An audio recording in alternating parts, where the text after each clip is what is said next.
One more. Oh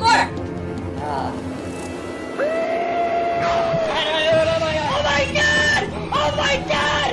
Run! Oh The Microraptor is now the hunted. oh.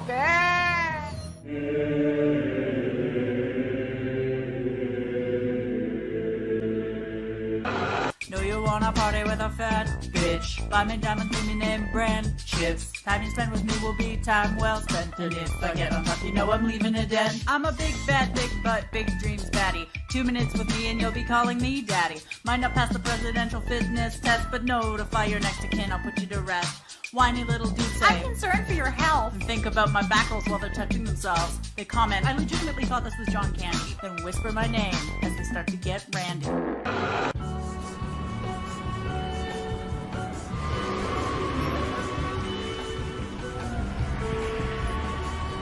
You'd like to see my apartment?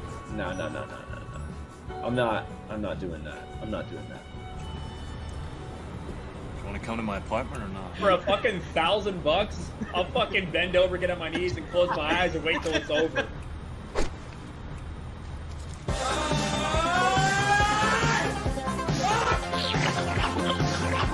Here! I spotted a queer! Let me go stay them!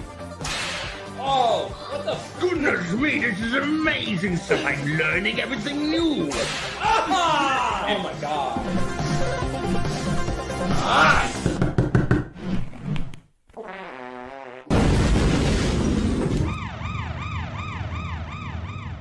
Long Rip 69. Oh my god! Oh my god!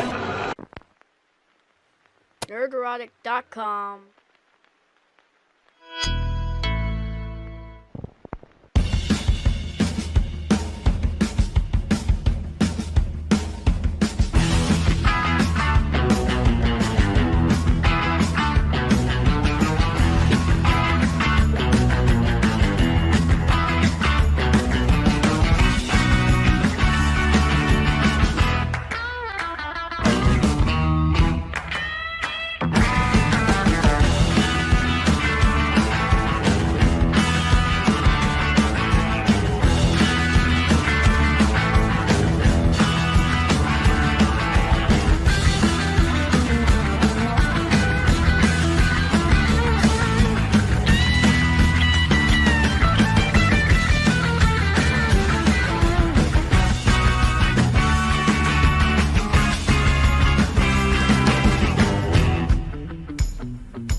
Well, you see, back in my day, I used to be able to speak with a megaphone. And... Oh my God. That was some of the best stuff I've ever said on the internet, and nobody heard it. Well, we decided to get, again, the boomer out of the way in the beginning. It's going so well. It's going so well. Welcome to the very professional Friday Night Tights. My name is Gary Beekler. I come to you from Nerdrotic.com and my mom's vagina, and we have a very good show for you tonight. Let's just get going before I fuck something else up. Hi, Ryan. How you doing? Hi, Gary. I'm doing great. Little did I know that I would be the basically sole target of Perry Chan this week. It's just a best of Ryan clips. So thank you to the great Perry Chan, as always, for humiliating me to start off the stream. So shout out Perry Chan. Thank you, Perry. It's pretty easy. Oh, and also I've been in that room that Gary's in, not in a creepy way, but I went to Casa de Nerdrotic over the past few days, and the screen, that does not do it justice. There is so much cool shit in there. I only stole like 5 things. I don't think he's realized what they are yet. No. All I know is my action figures won't talk to me anymore, and they're crying in the corner. I have to find out where Ryan touched them. It was nice having you and Drunk over. We had some dinner, talked some shit for about 3-4 hours. It was great. Yeah, it was awesome. Yeah. So welcome to the show, Ryan. And hello, Odin. What do we got to eat tonight? Not here yet, but it'll be once again some double pepperoni pizza, some DiGiorno croissant crust. I respect that. I respect that. And it's pretty delicious. I can't wait for it. But yeah, it'll be here in a little while. Very excited. You need to train Mrs. Movie Blog a little bit better than that, okay? Just saying. You mean Mrs. Reviews? Women can do that. I'm sorry, did she have to legally change her name? God, what a pain in the ass. We did it. We had to go through this whole process, and it was the whole thing. Yeah. Oh, welcome to the show, sir. Thank you. It's always great to be here. Hi, Az. Hi. How you doing? I'm good. How much sleep did you get? I have had 3 hours sleep in 2 days. Oh, this will be fun. Yeah, so this is I am literally wired on Red Bull and amphetamines. Nice. And Coke. You know, yeah, Coke. Yeah. Well, then it should be a hell of a show. Cocaine's a hell of a drug. Yeah, I still feel pretty good. I feel That's all right. good. Excellent. You're just gonna pass out, like right in the middle. Right in the middle of a bit. It's gonna be a mid sentence and then down. Well, we're glad you're here for however much time you're conscious. Hi, Jeremy. What's up? Happy to be here on Friday Night Tights. I have to give a big shout out to Ryan. Ryan, main reason that Sports Wars just hit 100,000 subscribers. The second Geeks and Gamers channel to hit that mark, and that guy right there, you know, he's a piece of shit, but he's our piece of shit, and he is the reason that channel has been elevated to that place. So shout out to him and everybody for supporting. Good shit, man. Good shit. Piece of shit of the month, Ryan Kinno. There you go. Hey, we have a very special guest, and it's not Eric July. You picked the wrong black guy. No, I was in there for a little bit. Sorry. Not awkward at all. It was the best of. It was just. It's the best of, man. Yeah. I don't take responsibility. As a white man, I apologize. No one else even made that connection, Cliff, and we're colorblind here. Like, Yeah. We didn't even realize. So. Colorblind? You mean racist? Yeah, that's colorblind is actually an alt-right dog whistle. I heard. Oh, Gary, I got my dog whistle. So now we know. I heard it. Now we know. Invest in Dogecoin. Got it. Okay. Yeah. No, only the racist heard it. So me and Gary and Az and Odin heard it. Got the message. Yeah, I have no idea what interview you were talking about. There's some, I heard nothing. But, I'm happy to be joining all of my favorite internet Nazis. It's fantastic to be here. Now, happy to have you, the thermos, so you know. Happy to have you, man. Looking forward to it. I think it's gonna be a pretty fun night. So. It's gonna be fun. Yeah, I look forward to it. We have if we're your favorite ones, I wonder who's at the bottom of the pile, like the worst Nazis. Yeah, I'm here with all my favorite content creators, and then there's Az. Oh. Yes, we have a real thespian, not a lesbian, a thespian, maybe a lesbian. Maybe a lesbian. Clifton Duncan. Welcome, sir. Yes, I am a masculine presenting transgendered lesbian. Well, they can't call us toxic now, so we're in good shape. Thank you, Clifton, for your bravery. Yes, we appreciate it. For being here. We really do appreciate it. And before we even get started, why don't you tell us a little bit about yourself, sir? Oh my gosh. Well, I spent almost 15 years in New York City. I went to a very fancy schmancy acting school. I'm what Gary likes to call an adult pretender. And I've had the privilege over the past 10 years to get paid to do what children do on playgrounds, at least in red states, for free. Okay, that was good. That was good. And over the past year or so, things kind of been going crazy, and I feel like it's just kind of nuts that I get to hang out with the people that I watch on the internet all the time, and I feel like the industry is sort of sliding into irrelevance, as I'm sure we will talk about later on. But and I think I'm happy to be joining all of y'all, man. It's just cool. It's just cool. So hell yeah, thanks man. a lot. Hell yeah. That red state comment was on point. That was Yes, damn it good. was. I think that was damn good. And it's really a perfect week for you to be here with the massive failure from the Oscars, which I am just basking in that. It was so glorious to see that. And I don't care what the excuses are. It was just fun to see them fail as miserably as they did. And you can give us some insight. We might play some clips. It'll probably get copyright claimed. I don't give a shit tonight. We'll figure it out later. Well, like most people, I have not seen it either. So this will be a surprise for all of us.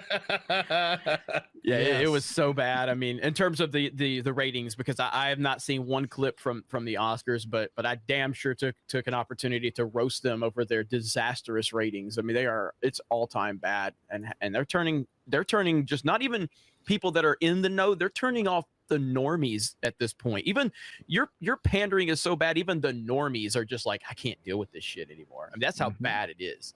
Well, Regina King came at the beginning of the ceremony and said right at the beginning, I know when Hollywood comes preaching, you want to turn over the TV. And then continued to preach. Yes. And then everyone after her continued to preach. And you just... Your whole fucking idea just came to light, Regina. What you wanted, what you thought was going to happen just came to light. Nobody wants to listen to that shit.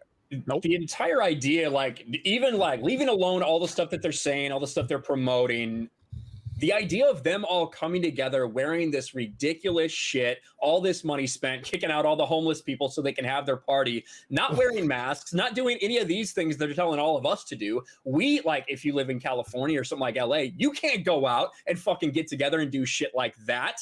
However, these people, these elites are doing that. They're shoving it in your faces and they're telling you how much of a piece of shit you are. They're all vaccinated. It's absolutely insane. Well, so also, Biden, that doesn't stop him from putting his fucking mask their on. new rules haven't even gone into effect yet either. So it's just going to get worse. Oh, yeah. Yeah. Somebody, I forgot, was it you, Az, who brought up when is somebody going to deliberately just make a movie that's outside of the rules just to say F you? Yeah. When is because now you have to meet a certain box ticking criteria for your film to even be considered for an Oscar. When is a director just going to say, well, that doesn't fit the remit of my movie because it's, I've got a specific idea, makes the movie, good movie, the Academy can't touch it. And it could do brilliant box office. Hey, he is. What's going on? Yeah, how's it Clifton's going? getting jealous now. Now Clifton's really excited. Yeah. No. Yeah, there's 125% blackness now. It's gone up. I just want to say representation matters. It does. Hi, Quarter Black. Thanks for wearing my shirt What's on a up? live stream with 100,000 people plus watching. I really appreciate that. Hell yeah, it's a fine shirt. Wish Thank you. Available. at Wish it was Mixed available. I will say that the is it only not? reason Quarter Black didn't has been know. able to do these things is because he's part of Friday Night Tights. We've elevated him to now he's on Yeah. big time streams on big time channels. He was not It's doing exciting. that before Friday Night Tights. We single-handedly made this happen. So And I appreciate it. I appreciate it. Thank you, Sorry, guys. Yep. It was all us. So I wonder what it feels like to be Quarter Black and be like, come here with this is huge. We're like, God, we got 7,000, 8,000 people here. We're fucking go. We're so happy. All these people are here. He's like, yeah, okay. You know what I mean? Hey, everybody counts. It's still great. Oh man, If you guys killed it. You guys killed it on the Biden speech. Thank you. that was Thank you. Thank you for thinking of the little people. well, yeah, right. If you guys ever put up your chat, it would just be a blur. Oh, I know. Jeez. I remember sometimes we do a premiere and it requires you to have a chat on. So I just have to sit in there and go, okay, delete. It's crazy. We got a little crackly from your microphone there. Yeah, Okay, I let me think. try. Yeah, I was wondering if that was just me or if that was. No, it's probably me. I've noticed it in previous weeks, but it's the most that it's been so far. It's StreamYards. StreamYards. Yeah. About 75% crackery, dude. Wow. Oh, crackly. Sorry. Quarterback put a hot take. I completely misheard. I was out there. Go to bed, man. Just go to bed. It's okay. You understand. Quarterback put a hot take out there about gingers and why he thinks they don't get representation in Hollywood anymore. Pretty spicy if you go to his Twitter account. Here, I'm part ginger. Well, what does it say, Ryan? Yeah. I mean, you could just. Well, Can we not say it or? I don't know if you want to. No, I don't think we're going to show it. You can just go to Quarterback's account. I don't think we need to show it on stream. I mean, he can, Not safe. like, it's a joke that I would say it's a joke that he's like 25% okay with getting away with. Oh, I understand. Yeah, I don't know if we want to show that. And now everyone's heading over to Quarterback's Twitter. Yeah. Yeah, I'm trying to find it now. Thanks for giving everybody out the stream there, Ryan. Good job. Hey, 70% of Republicans is trending. I wonder what that's about. All right, so we have some Oscar talk. We're also going to discuss some Doctor Who news. Now, you don't really need to be a fan to know that there's a couple of actors that are being canceled currently. Mickey, if you're familiar with the Russell T. Davies era of Doctor Who when it came back, Mickey was a companion. And he's played by Noel Clarke, who just won a BAFTA, which was just taken away because out of nowhere, 20 women have accused him of being inappropriate. In what ways, I don't know. I don't know how many details, but some people have come public. Of course, with all of these, I would hope there's evidence, and I would hope that this went through, instead of the court of public opinion, it would go through maybe some actual courts, but we know it won't. But then a video surfaced later of him talking about John Barrowman, who is beloved in the Doctor Who community. He is Captain Jack, the real Captain Jack. And this little tale that Noel told on this live stream is going to end him, or maybe not. Or maybe not. We'll see if cancel culture comes for Noel Clarke and John Barrowman, who aren't straight white males, we'll just say. We'll see what happens. But we're going to look at that video in a little bit. That should be interesting, or not. And then, of course, there's a Star Wars poster out there that was posted by StarWars.com. Yes. So funny. That's missing something, which has led everyone. No, it's missing absolutely nothing. It's missing absolutely nothing. Yeah, it's missing nothing. It's perfect except for the there's two versions. There's actually two versions of the picture. Because the picture that was up on StarWars.com that I did the video on, that's not a cropped image. Because if you look at the sides, Yoda's in a different space. The extras are not in there. So that was a specific image which they put out. So we'll get to it. We'll get to it. It's interesting. We will. But first, let's see who's here. Quarterback's not here anymore. Not Quarterback anymore. I just read his tweet. Yeah. His tweet. I don't think we should put it up on stream, but no, you definitely should not. Oh no. But we'll see who's here. Let's do that. Pupana is here. Gary, a long last name I can't pronounce. Worthington. It's a big long middle name actually. Zunquind, Mr. Jimmy. I just saw it. Holy shit. Yeah, Steve Marvin.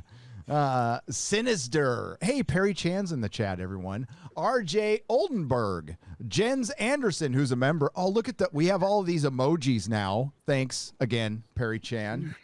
I appreciate that. Janet from Another Planet and XrayGirl. Bastard. And it's Gary Banjo Sandwich. Banjo Sandwich. Okay. Yeah. There you go. Vincent Harris. Jonathan McCracken. Where's Phil McCracken? Lucky winner 86. I know, right? And Lakeland Dental Arts. I like that somebody's here on their dental account, their business. That's cool.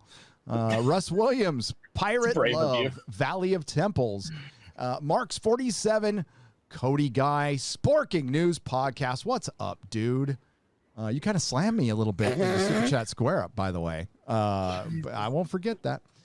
Ian Parent. No, I'm just kidding. Ben Dowdy and Blue Faves. Welcome, everyone. Man, it's moving too fast. Eric, let me know if I need to slow that down. I actually have a clip of Quarter Black as he was getting ready to make that tweet. I just put it in the private chat. Just seen it.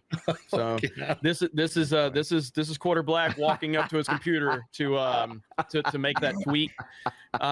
So I think Perry needs to put Quarter Black's head on this person's body for next week. I mean, when you got the grapefruits, you might as well, do it. So can we play that music?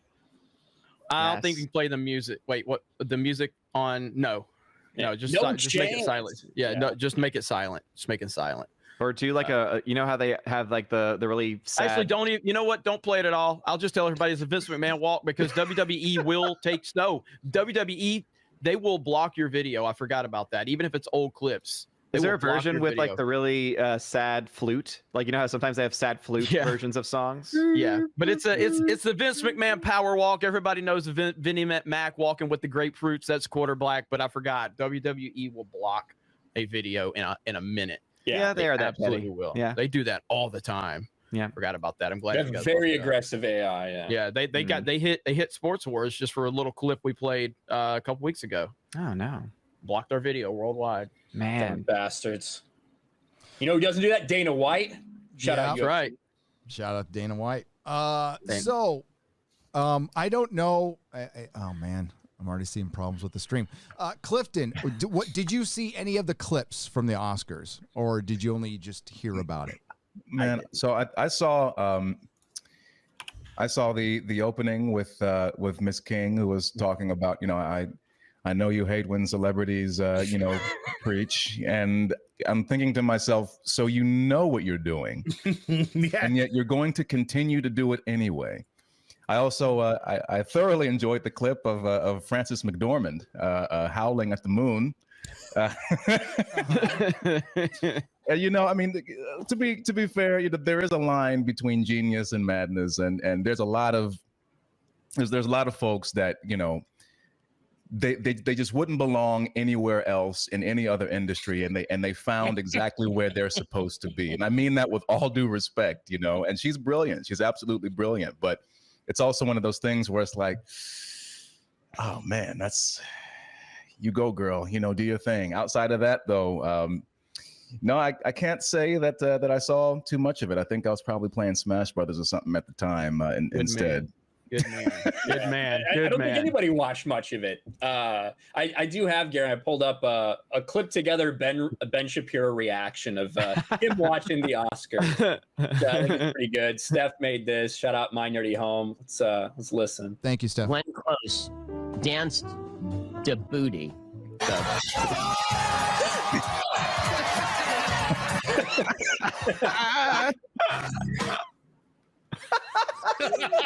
Yep. Boiling rabbits doing the booty. Let us as one community say thank you. Can somebody explain this to me, please? As we remember you in our hearts. Oh my God. Always. Oh my God. Frances McDormand, who is not musical theater. Hey, come on now. I make my money doing that. This is Frances McDormand, Best Actress winner for I Pooped in a Bucket. My voice is in my sword. Thank you for knowing that. And thanks for this. The trailer has a bucket. She pooped in the bucket. That's what I got there. Glenn. There you go. That's Ben Shapiro reacting to the Oscars. What's the howling? I don't know what this is. What is this howling thing? She apparently was giving, she was remembering a friend of hers. I think it was someone from the movie potentially who had passed away. And so as a way of remembering her, she howled. So something in their friendship. I'm wondering if it was like an inside thing with them. But still, she howled. People. Yeah. I think we're all wondering that. Yeah. I'm more interested in the sword that she was talking about. Well, it sounded to me like she was saying that you know, her work is her sword, her work is her weapon, and that's sort of, you know, that's sort of her thing. She was saying it in her actorly way. Yeah, that bit's, it's like a few lines more to that. It's like, you know, my word is like, my thing is my sword, our sword is our work, our work is our thing. So she said a few lines which connect together. I mean, I still don't think they make a lick of sense, but okay, yeah, batshit crazy. I do love Glenn Close though. I mean, I do appreciate that is a classic song called "Doing the Butt" from the 1980s. I'm a child of the 80s. I do believe. I think there was some controversy over whether or not the moment was spontaneous. I do think it was spontaneous, and I found it rather charming because, you know, at the end of the day, it's actually nice when you have moments with like with Frances McDormand or with Glenn Close, kind of breaking the monotony of the evening, because there's no host, there's no comedian kind of tying things together, and so much of it is filled with, you know, like preachiness and what's going on. I think Bill Maher said the other day, it's like, you know, we have all these movies and, you know, 2020 was such a crappy year for so many of us. We want some escapism. And honestly, it's like, look, you could have all these reminders of how bad it was, or you could have these older white women doing crazy shit and it being hilarious. To me, on balance, that's fantastic. Thank you, Glenn. Thank you, Francis. That was great. Hell yeah. I heard it was within 100 yards of me. That's all I heard it was completely staged. That's what I heard. She'll always have my respect because she played a role in the movie Hook that no one knew was her. Which, you know, the guy that gets put in the boo box, that's Glenn Close. Oh, that's true. It is. That's fun right. fact. Yeah. That's all it takes for you to respect someone for life. You look at that movie and you tell me if you can tell that that's Glenn Close. I don't know. I mean, standard. I don't know. I mean, so yes, if you can somehow convince me that you are a woman in a movie, you will gain my respect for life, Ryan. That makes zero sense on so many fucking levels. You're welcome, Ryan. It's called being an actor, Ryan. I'm not going to attempt it. That's bait right there. If you can actually pass off being a woman, just dress up and pass off being a woman. I'll have a lot of respect for you, Ryan. And what's going to happen if I do that? I'll have no respect from anyone. Except How's me. Christian Bale, Ryan. Except me. Yeah. How's Patrick Bateman, dude? He pays well. I can't complain. So what happened? So Odin, what about Tootsie then? What about if Tootsie was to happen today? Would you respect Dustin Hoffman? Oh, because it already happened, I respect him. No, but I'm saying not in its time. If they made it today, yeah, I would. Yeah. And Odin's like, I hated Robin Williams till Mrs. Doubtfire. That's what did it for me. It did. Tootsie would not be made today. So quick fun story. So they did a musical adaptation of Tootsie. They put it up on Broadway. It was mildly successful, and I did a summer workshop with some people who worked on that show. And it's these 20-year-olds who, you know, who have totally imbibed on the sort of social justice Kool-Aid, and it's amazing when you see the way that they look at the world now, because they were like, you know, this story about this white man who feels like he fails in the world, so he has to turn into a white woman. It's so offensive to me. I'm like, dude, it's an absurd comedy. That's why it's a comedy. And it's a send-up of Dustin Hoffman himself, of being difficult to work with. He can't find work as an actor, so he dresses up as a. It's like you're thinking about it so deeply, and it just in this type of environment, it would just never be made, because too many people would just be like, this is some patriarchal shit, and that's where we're at. That's where we're at, my friends. Mm-hmm. Yep. It'd be patriarchal. It'd be anti-trans. It would be. Excuse me.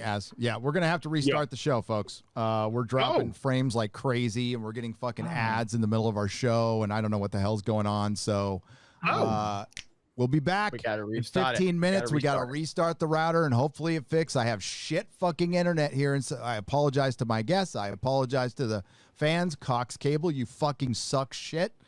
And we'll be back in 15 minutes. I'm going to get rid of all the links and put up a new link, in just a moment. Again, apologies for I don't put ads up there. That's what YouTube does when it freezes up. So yeah, because I've seen everybody complaining about ads in the chat. So give us a few, and we will be back. We will be back. Nobody heard my really cool Tootsie story. They will.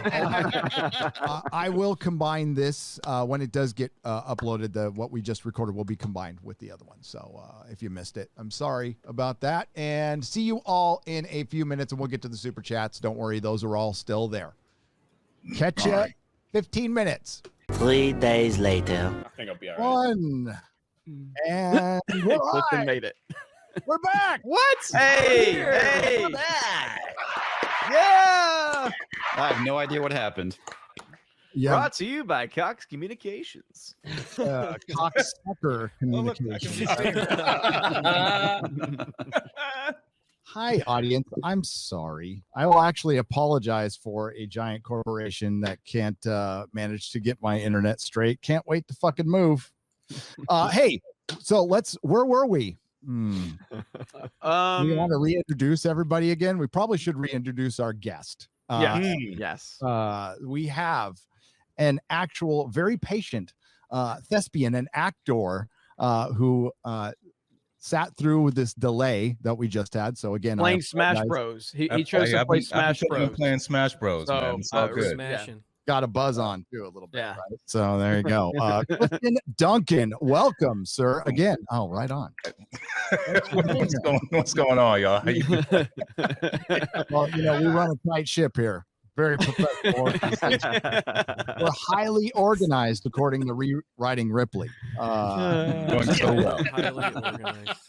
Imagine thinking we're that organized and we can't even the biggest show we have. We can't even make shit work. But we're this big organized group that has all this strategic planning of indoctrinating people. Well, don't forget, Jeremy's the one behind the scenes running everything. Yeah, exactly. I mean, listen, honestly, the reason it's been such a mess, Steve Bannon didn't give us our marching orders today, so we're really fucking yeah, we don't know what the fuck to do. So yeah, it's a tight ship that has sunk to the bottom of the ocean. Apparently, he's too busy laughing at Biden's speech, but right. So I mean, again, it's a perfect week to have Clifton on after the Oscars failure, and that was an absolute win. I'm sorry. Yes, I know there was the coof and it was delayed and there wasn't any movies there. I don't think the ratings would have been much different, to be honest with you, and I think they'll be half as much next year, even with a full slate. Because I think people are fucking done. I think there's absolutely done with Hollywood preaching to us every single minute. And it's great to hear someone like Clifton speak up at the detriment possibly of his career. That's here's balls, man. Here's the thing too, because it's not these people are at the top 1 or 2% of the industry. You know what I mean? And we've all stayed through the credits of Marvel movies. So if the industry tanks or if things truncate, it's not just the actors who annoy you or the executives that suffer. You have caterers, security guards, hair and makeup people, carpenters, sound technicians, all these kinds of people who get hired to do TV shows and films who get thrown out of work if the money's not coming in and people aren't watching. So it's not just that's kind of what pisses me off the most, because I said during the brief period we were off stream that I'm completely fine being the entertainment. My thing is like we are here for you. We are here. We are customer focused, consumer focused. The audience is our customers, and we wouldn't be here if not for you. And if you continue to alienate people, that's not a sustainable business model. And these people who think they know everything but don't know much of anything. I doubt any of these people study economics or world history that thoroughly, and can thus comment on current events in any sort of meaningful and deep way. And I've just noticed over the years that they just.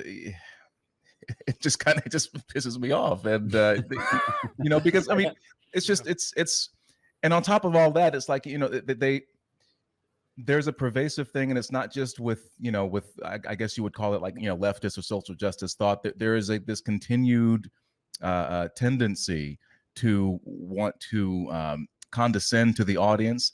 And my thing is, look, even if people don't have Ivy League degrees, if they don't have the most robust vocabulary, people know what they feel, they know what they like and what they don't like.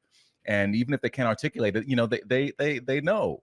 I mean, one of my favorite videos on YouTube, I watch it every few months, is maybe you've all seen it, but somebody it's like a half-hour video where somebody say what? He said Polly the polar bear. Polly the polar bear.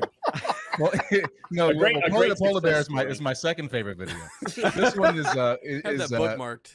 But someone took it's like a half-hour montage of people talking about The Last Jedi.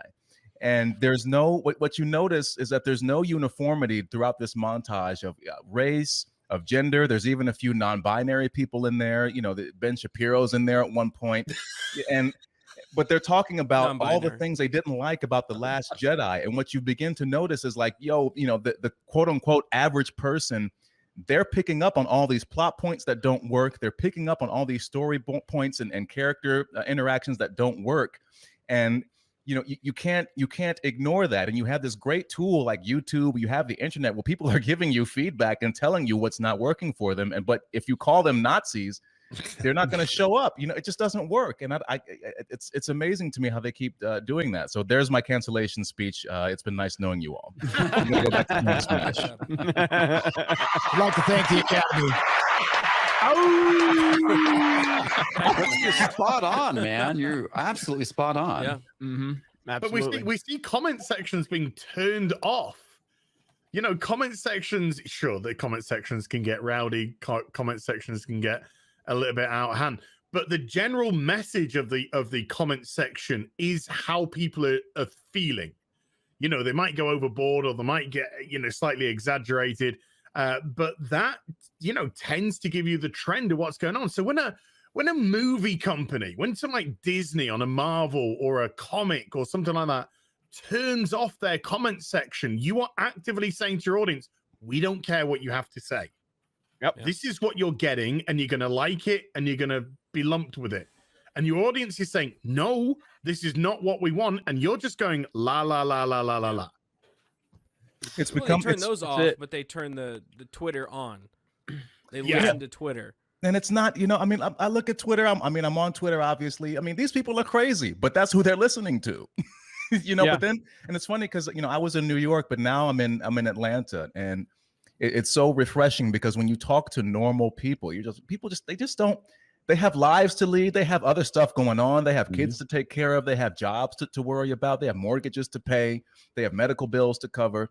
And they either don't care about this stuff or they're just not really with it. They try to be nice. They want to be polite. They want to be accepting. They want to be tolerant of people. But at a certain point, they're also like, they don't really care. So what's happening now is that they are, and this happens in the New York theater scene too, man. It's just that they're making movies for themselves, but not for us. And I'm speaking as somebody who grew up, playing video games and watching pro wrestling. And I'm just like, I want to be a fan too, even though I participate in these things. And it's just, you can't, it's just not sustainable. So I'm wondering, one of the reasons I began to start being more vocal is because I saw what happened.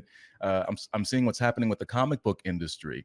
And I'm wondering if that's going to happen with the entertainment industry, especially right now when we have, so many different avenues for entertainment. I said, when your Oscar broadcast gets less viewership than the average PewDiePie video, something is going wrong. Yeah. You know what I mean? Yeah. So so something's got to give, something's got to change. So maybe, in terms of just the way that, alt tech and alt media sort of undermining, the cathedral right now, I think maybe alt entertainment is sort of the next way to go, because otherwise, people are just really, I'm kind of dismayed that people are turning off. They're checking out. They're saying, I don't watch TV anymore. I don't go to the movies anymore. And I just don't think that's they're playing video games, dude. That's what they're doing. If you look at the correlation between the drop in the entertainment industry and the rise in the gaming industry. Now, sorry, Gary, but we had a hidden camera in your apartment, and we took this footage when you went off. I'm busted. I've been drinking booze. Look at that. Yeah, it's true. You guys want to know how it goes behind the scenes, the setup at the Nerdrotic cave. This is it. Fucking fuck you. Fucking fuck that shit.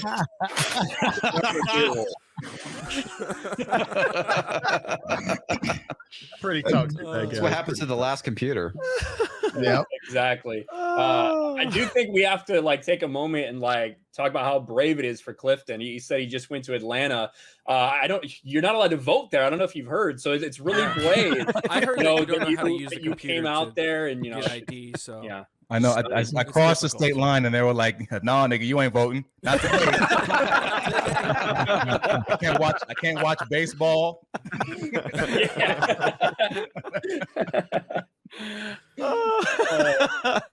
So good. How do people feel about the MLB All-Star Game getting moved? Since you're in Atlanta, are people pretty fucking pissed about that?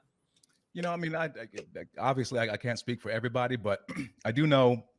I mean, Atlanta is a city that has 3 major sports teams. And, at my previous job, when the NBA All-Star Game was down here, I mean, these kinds of things, they generate so much business. And it's not just, people working the games, or you're talking about snack vendors, all kinds of stuff. But Uber drivers get more business. People go out to clubs and restaurants to eat, to celebrate, people buy outfits just to enjoy themselves at the game. It's a big event. So there's all kinds of things that happen around these events, not just the events themselves. And it's stunning to me that these these major corporations. I mean, Will Smith was also shooting, and also shout out. People should give respect to Ryan Coogler. Ryan Coogler was thinking about leaving Atlanta, taking his production elsewhere, but he decided that it would be more harmful to the people of Atlanta if he left than if he stayed. So he's somebody who's actually smart. He's a good storyteller and he's smart. But Will Smith was shooting a movie down here. He decided to leave. And I'm like, have any of these people actually read the bill? I highly doubt it. And, man. I mean, you're going to go to Denver? To Denver? No offense to Denver. I mean, I want to see y'all dispensaries, for once in my life. But you went to a city. You're talking about minority voting rights, and yet you took your business out of a city with a 56% black population and you moved it to a city with a 6% black population. Yeah, that doesn't make any sense. It's called justice, Clifton. Yeah, I mean, all it takes is for people to just look just a little bit. Don't look at the blue check mark brigade and what they're saying. Just do your own research, and it only takes just one little piece of information for you to realize what's going on. Turn the news. And but it's not Hollywood's job to get politically involved. Your job's to make fucking entertainment for the masses. So stop it with your fucking politics. It's got nothing to do with you. Beak her down. I was thinking earlier, back in the golden age of Hollywood, I mean, they had people that were hired specifically to manage the public images of these stars. And now I think in the age of social media, I think it's very abundantly clear why those people were so important. Maybe they should come back. It's just we can't.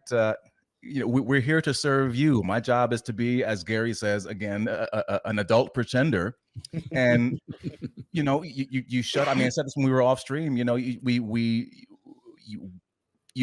leave the tragedy of your life, whatever that is, for a few hours, and then you enjoy yourself, or you laugh, you cry, you're thrilled, you talk with your friends about it, you have a good time. And then you leave, and I go home and I do my thing, and you do whatever you do, and it can be that simple. No babies will die if I fail at my job. We're not curing cancer. It's not that important. It's not that big of a deal. Just realize where you are in the pecking order of life, and just have a good time. You know what I mean? That's it. You are important, right? It's escapism, right? It is important, but you're not a scientist. And you got to understand that. And I think so many actors, for some reason, they have this huge head and they think that, because I have a platform, I can use my voice to spout all these ideas. And it's like, okay, sure, you can have ideas, but for some reason, we have this society where we think that actors all have better understanding of reality than the everyday man. No. They don't. Yeah, that's what it is. These people. I mean, I have some sympathy, obviously, but it's just you have a team of people that surround you and tells you everything that you want to hear, and that you're wonderful, that you're amazing, that you're great. Everyone handles you with kid gloves. I mean, even directors, even established directors. I've seen this. You know, you'll be on set or in rehearsal, and they'll be intimidated by the star, and it's just like, no, well, what this person is doing is bullshit. I don't believe that. I'm not convinced by what they're doing, but they're just like, oh, this person is so talented, yada yada yada. I just want to. I'm like, dude, but it's bullshit. You know what I mean? It's so they're cocooned in this this air of the people telling them that they're brilliant, because why? People are making money off of these people. You know, once you get to a certain level, you have an actor, you have a manager, you have a publicist, you have lawyers you have to pay, you have all these people around you that you have to give money to, and they're making money off of you. So of course they're not really going to be incentivized to tell you when you're going wrong. And I've been to LA, and even in New York it's the same thing. You know, it's just it's this progressive kind of enclave. I use progressive in air quotes, and they're completely divorced from how everyone else lives their lives. And maybe it's just me. I mean, I'm a military brat. I didn't grow up rich, and I feel more of a connection to everyone else than I do to people who are fucking rich. I don't know, but it's what you said, my quarter black friend. Is spot on. I feel the kinship. Where are you from, huh? we talked about this. This is a melanoma moment. We talked about this a lot on like Sports Wars and stuff, about like there's a lack of leadership, in my opinion, because you look at the UFC. The UFC has left-leaning voices that are talking about BLM, okay, and then you also have people that are talking about MAGA, and it doesn't compromise what your view of UFC is, because Dana White is a real leader. And what, so again, it's not like we're in a time where it's almost like you have to let people kind of, if they want to speak, like we're at that point. So if you're going to let people speak, you need to let all people speak. Problem is, the Hollywood is they've created just an echo chamber. There's not one, right-leaning actor that would feel comfortable getting on stage right now and saying anything other than the talking point. And I've got some echo right now. I don't know who it is. Does anybody else hear that? Yep. Yeah, I was hearing it. Okay, but so there's not one. It's quarter black. Yeah. But like Tim Allen, for instance, Tim Allen can't get on stage right now and say anything that he probably believes in the real world, because Hollywood would cancel him across the board. He got his show canceled despite it having good ratings on ABC. Yeah. Mm-hmm. Disney canceled it. Yeah, and like there are definitely conservative themes in that show and from Tim Allen in general. But if you've ever watched it, they poke fun at both sides. They present multiple opinions. Yep. And they still canceled it. Yeah, because an open dialogue and an open discussion is not what Hollywood's interested in. They're only interested in that one side of the equation. Tim Allen said it. I think he was on Jimmy Kimmel a few years ago, where he made a joke about, talking about your politics if you're conservative in Hollywood. And people are just checking out. The Oscars are so unwatchable at this point. They really only exist to be memed and made fun of. There's no entertainment value whatsoever in that. And it's sad, but we're going to keep calling them out, because that's where we're at. People are just tired of it. They're checking out. No, and I said it on our previous stream that we restarted, but even the normies are at a point now where even they're just watching going, this is just ridiculous. I'm not tuning in to be preached to. I'm tuning in to watch, an award show or watch.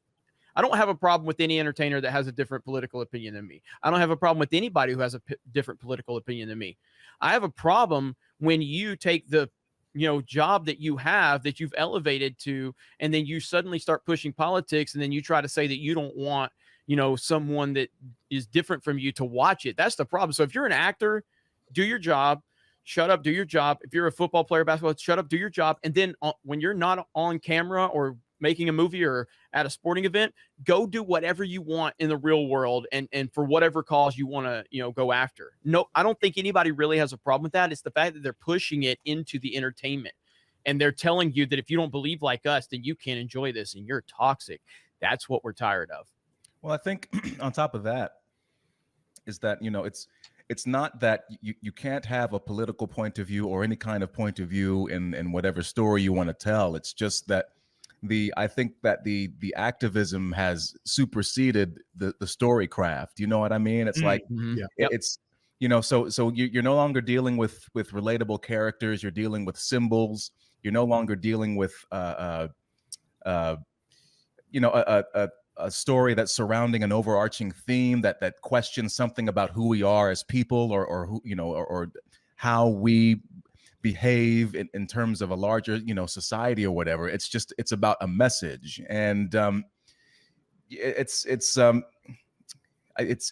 become. I make this joke that the morality play went out of style in like the 1600s, but now here we are again, doing the same kind of thing. I made the analogy before about there's I talk about Tyler Perry, who people have their differing opinions on him, but he'll do a movie or a stage play, and the plot will stop cold when the character starts preaching about Jesus or singing to Jesus, and I'm like, oh, yeah, okay, I get it. But then you watch a movie such as Avengers Endgame, and the plot will stop cold because we have to have this moment of like, she's got help, and you see all of a sudden during this apocalyptic battle, all these women happen to find themselves in the same place at the same time. They can stop and move, have this slow motion moment, and it's like, okay, well, so the period in the same way that this Tyler Perry film will stop, in praise of God, we're pausing the story progression of Endgame in praise of women. And it's not, and the thing is, we had a similar moment in Avengers Infinity War, one of the greatest fucking movies ever, where you had like the quote unquote girl fight, but it was like you had Adora Miloje, Denai played that, and Scarlett Johansson, and what's her face, whatever, and Scarlet like Witch. Right, and Elizabeth Olsen, and they had this moment with the I guess the female Thanos, whatever, and it was a cool moment because it was integrated Captain Marvel into the story. Whatever, and whatever. But even that, right? But even that, it's like if they had actually gone a traditional route and said, Captain Marvel, Carol Danvers, we're gonna have just a traditional superhero story of this like put upon character who rises up and learns how to believe in themselves. That I think that would have been a much more relatable story, and you could have inspired young girls and women to believe in themselves and be strong and be powerful. But it seemed to be this overarching thing about like I'm a girl and girls are great, and it's like, well, we knew that already. We didn't need to be told that. Her stories that she remembers how awesome she is. But that's the disingenuous nature, because they know we know that. They are trying to fake to us that this is groundbreaking, that this is new, that this is something we've never seen before. Yeah, complete gaslighting. Well, when we know we've had decades of cinema, we've had decades of television, books, everything, all kinds of media, comics, blah, blah, blah, where we have strong female characters, which we didn't have to put the tag of strong female character on. They were just a good character. Everything now seems to have a label. You can't be a superhero anymore. You're a black superhero. You have to have an additional tag put onto it because they need you to be aware of the identity politics behind the whole thing. And when you're trying to post that to people who have seen decades and years and all this entertainment before and done much, much better, then your audience is going to roll their eyes and they're all going to say, oh, for Jesus Christ's sake. Like the moment in Infinity War, Endgame, where all the women came together. And if you've seen the backstage footage where they do the little documentaries and stuff, and all the producers are there going, oh, well, we wanted to have this great, powerful moment with all the wonderful women of Marvel. And it's just like, no, fuck off. If you wanted to have a clever moment in that part, if you wanted to do something a little bit original and different because it was the final fight, then what you should have done is it should have been a homage to the 10 years of the MCU. And the buck should have started with Iron Man, and then Iron Man passed it to the Hulk, and then Hulk passed it on to Captain America, and you literally go through the groups. Guardians of the Galaxy get it, and you have all the unique aspects of this Marvel Cinematic Universe which have been put together, each having the torch for a bit before it gets to Tony Stark to flick the fingers. Not this dumb, stupid girl time. Everyone's got their periods. Awesome. Hey, Peter Parker. And I'll tell you what. I'll tell you on top of that, you know, it's very strange because at a time when we're talking about diversity, we're talking about inclusion, what these people do is they erase the people that came before. So when Black Panther came out, for instance, you know, people were like, well, finally, there's one for us. There's one for us. We have a superhero of our own. Yep. Somehow forgetting, I mean, I know my fellow 80s babies will know this, but or before. I mean, have you ever heard of Wesley Snipes? This was like one of the biggest action stars Wesley Snipes. Of the 1990s and early 2000s. I mean, this guy played Blade, but Passenger 57, 1600 Penn. I mean, this dude, in addition to being an incredible actor, he's a fantastic actor. You know, but he's also a great martial art. He was a bona fide action star.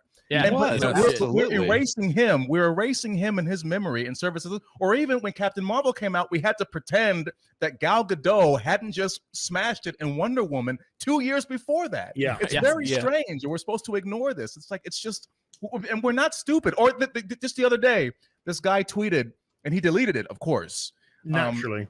But it was this Asian American guy. I guess he's a filmmaker, actor. Maybe you saw it, but he was like, you know, finally we're getting films with Asian leads in it. Yeah, and it was like, whoa, Bruce Lee, Jackie Chan, Jet Li.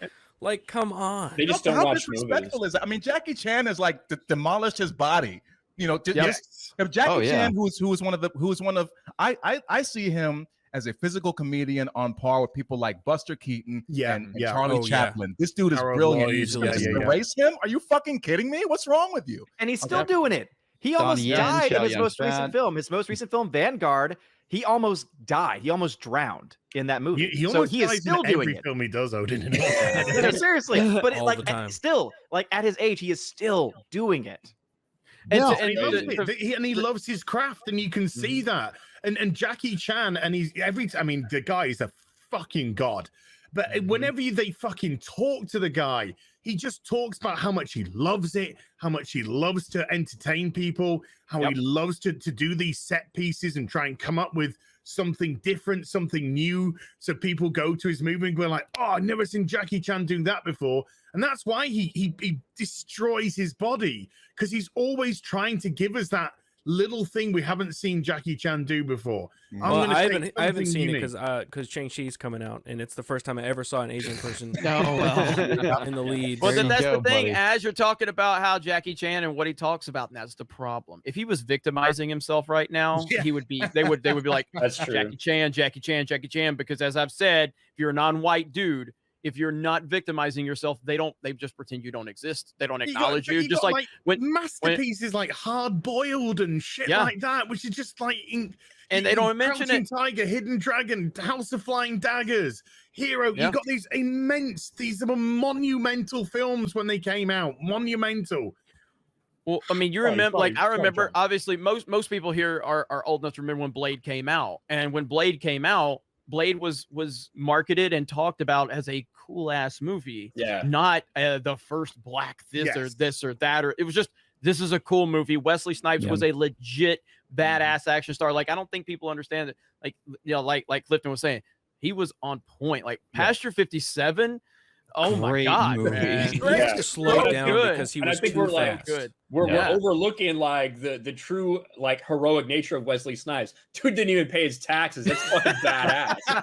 But to be fair, I think from what I understand, he was like screwed by one of his accountants or managers. Absolutely.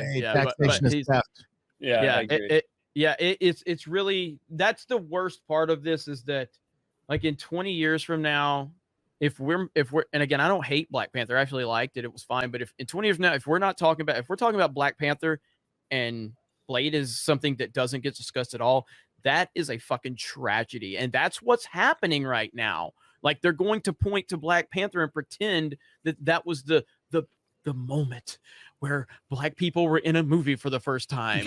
You know, like that's what they do, you know. And you look at, again, I haven't seen Captain Marvel, not going to see Captain Marvel, but Wonder Woman was an awesome movie and I loved it. And I questioned if Gal Gadot was the right choice. And once I saw that movie, I was proven 100% wrong. Gal Gadot, she's so good in that. She's she's this great combination of of warmth and strength and intelligence and femininity and just power and she can pull off her action scenes. Not everybody can do that. She's so convincing. She's so great, but we're supposed to pretend. It's so disrespectful to people like her to just pretend that she didn't do anything. You know what I mean? It's just absolutely. And because remember, she got attacked. Before and that, remember, Marvel is so groundbreaking with Shang-Chi that they cast 4 actors from Crazy Rich Asians. 4. But remember with Gal Gadot, she got attacked because of her faith and because she had served in the Israeli military. Yes, right, yeah. And I think that might be another reason why they have no problem trying to act as if she's not the first, or like at least the more recent of like the big. It is so stuck in Marvel's head that DC beat them on that one thing, and Wonder Woman didn't have 2 of the most anticipated sequels of all time. And they, oh my God, they remember when it made more money than Wonder Woman. They were all, oh yes, it's $1 billion at the box office, and it was such bullshit. Yeah, I didn't see any empty theaters when Wonder Woman was in there. I saw plenty of empty theaters that were meant to be full when it came to Captain Marvel.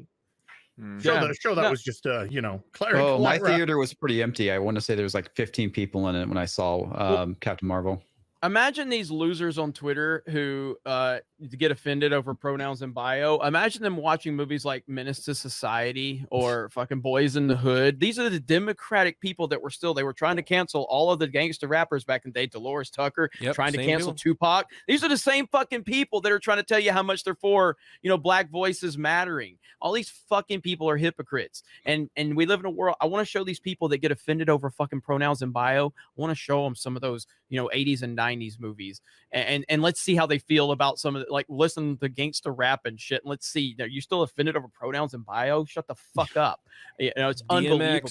Listen to DMX. Oh, I saw so many of them going, who is this DMX guy when he died? Like, is that Ryan? Carl Manvers. Yeah, Carl Fivers. And also, that looks like real quick. I was gonna say, look, if they, I find it very interesting that they're trying to go in this sort of woke direction. And when they cast Captain Marvel, they didn't go with the Secret Wars, Monica Rambeau, I have an afro and I'm a bad motherfucker Captain Marvel. They went with the pretty privileged white girl. Why is that? No disrespect to Kelly Stefanik. That's why. What's her? I can't even remember her name. But but I mean, if you really wanted to do that, why did you not go with? I mean, there's plenty of black women who have so much personality, who who are looking for their big break, because at that point the franchise is a star anyway. So you could have made a new star. And they made a big deal around that, but they didn't do that. They went with Miss Larson. So because they don't really believe it. Good for her, but at the same time, it looks a lot like Sabretooth from the first X-Men movie. I agree. That's right. I'm trying to read the label. What country is this from? It says "Assemble 2019 Avengers Union Legend." Collection value. Oh shit! This could be the UK. Fuck. It sounds like UK. Because in the UK it was called Avengers Assemble. Yeah. Because we couldn't call it Avengers because we have the John Teal TV show. a TV show called Avengers. So they had to call it Avengers Assemble over here. Oops. Hey, you'd think it was in the UK, it'd be the teeth that'd be fucked up instead of the forehead. I love maybe they are. She's got a mouth closed. Is this Ellen Page? Union Legend there. All right. There we go. I want to see what the Iron Man is next to it, because he's looking like a fucking weirdo as well with his arm. But there you go. I put it in the private chat. Quarter Black, did you just dead name? Oh, my bad. My bad. Cancel. Elliot. Elliot. Oh, God, that chocolate was awful. I'll be right. Does that not look like that Captain Marvel? It does. He's got a 5 hit. Yes, that was a 7 head. You kidding me? hey, George Oil. George. Moyo. The man. Moyle. Man, George. I have a cold. So this weekend I'm fighting back against the Wagenda by eating a ribeye, watching Soylent Green, reading Marvel Spotlight #5 and Mouse. Oh, that's a good one. And then wiping my ass with Kathleen Kennedy, The Dry's High Republic, and before watching Lord of the Rings, listening to the greatest voices since Letty Bruce. Friday Night Tights. Whoa, whoa, whoa. Damn. To you all, Kathleen Kennedy is the Anita Sarkeesian of Rian Johnson's. Oh, man. Oh, my God. $500. Wow. Beastly. Yeah. Legendary George. George. Hope you get better. Boo. Yeah, man. Yeah. Hopefully you feel better, buddy. Thank you so much for everything you do for all of us, man. You're great. George is a legend. Yeah. Is That is insane, man. Yeah. That's more than Brie Larson made in Captain Marvel. Has that gone into production yet? Oh, she put a video out yesterday where she's back in a tits out phase. Ethot moment, girl. On her back in the channel? gym. She's back in the gym. Yeah. Okay. Is she pushing any Jeeps backwards on She ain't pushing any boundaries, I'll tell you that, baby. I don't think so. I was looking for and she's got only 84,000 views in over a day. Poor Brie. She's got 4 million subs, 2 million subs, 100 million millions of subs. Half a million. What? She's not even hit a million. Nope. No. She's slowed down. I like how one of the last thumbnails she did, it was like with the outline, you know what I mean, around her, like the typical YouTuber thing, the thing that we do all the time. So she's figuring it out. She's finding her. I'm telling you, Bree, just put yourself in the thumbnail with red eyes. It has worked wonders for the YouTube Gamers channel. Okay. Can someone explain to me what pleasures? Brie Larson video. What is the whole red eyes thing? YouTube. It's all about being woke. So it's like, what the heck was that? That was a Gary played it. Yeah. Oh Lord. Oh God. Oh boy. It's crazy that her gym's like right next to that little like sitting room that she films in. I didn't realize that. Little fake set. She's not wearing a mask in the gym. 25K 3 days ago. Yeah, that's the one with the pink outline that I was talking about for that little podcast. 36K. Okay, that show's not working, darling. And how many subs does she have? 500,000. She has 572,000. And only 25,000 views, huh? Just under a million. Yeah, Wow. as far as the red eyes go, Clifton. Yeah, that was a whole meme about like when people are woke and they just have the red eyes and it's their wokeness. That was my understanding of it, and it worked really well. So it's just transformed a little bit. Now you can do it like if someone just destroyed someone, you can do it if someone's being an asshole. Like it's just anything. Somewhere Lethal Lightning is watching this video. Wait, is she that doing ass though?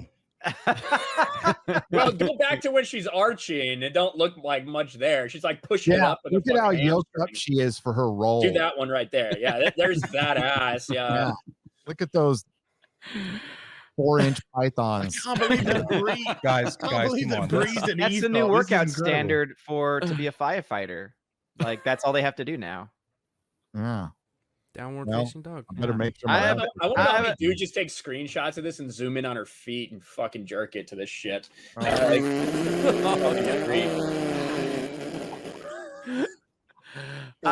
have not made a Brie Larson video in months, and I'm not going back. I'm not going back. You say that. She'll say one thing. She'll say amazing. one thing and it'll bring you back. She is a wonderful human being and a fantastic actress, and I decry all of you for your sexist, We deserve it. That's bullshit. fine. Yep. Don't disrespect the Brie. The Queen Brie. I wasn't disrespected. I was saying it's just a cheese. Yeah, there's a bunch of people out there that really like those videos. So are you saying you want to be in Unicorn Store too? Is that what I've just heard? Oh no, somebody's actually discovered if the check where clears. the doll came from. This is the Brie doll. It's the It's the cast-off molds from Mask. Oh no! Oh no! No. That's actually it right there. Cher's stood behind him. no. If you believe, Oh man. Oh boy.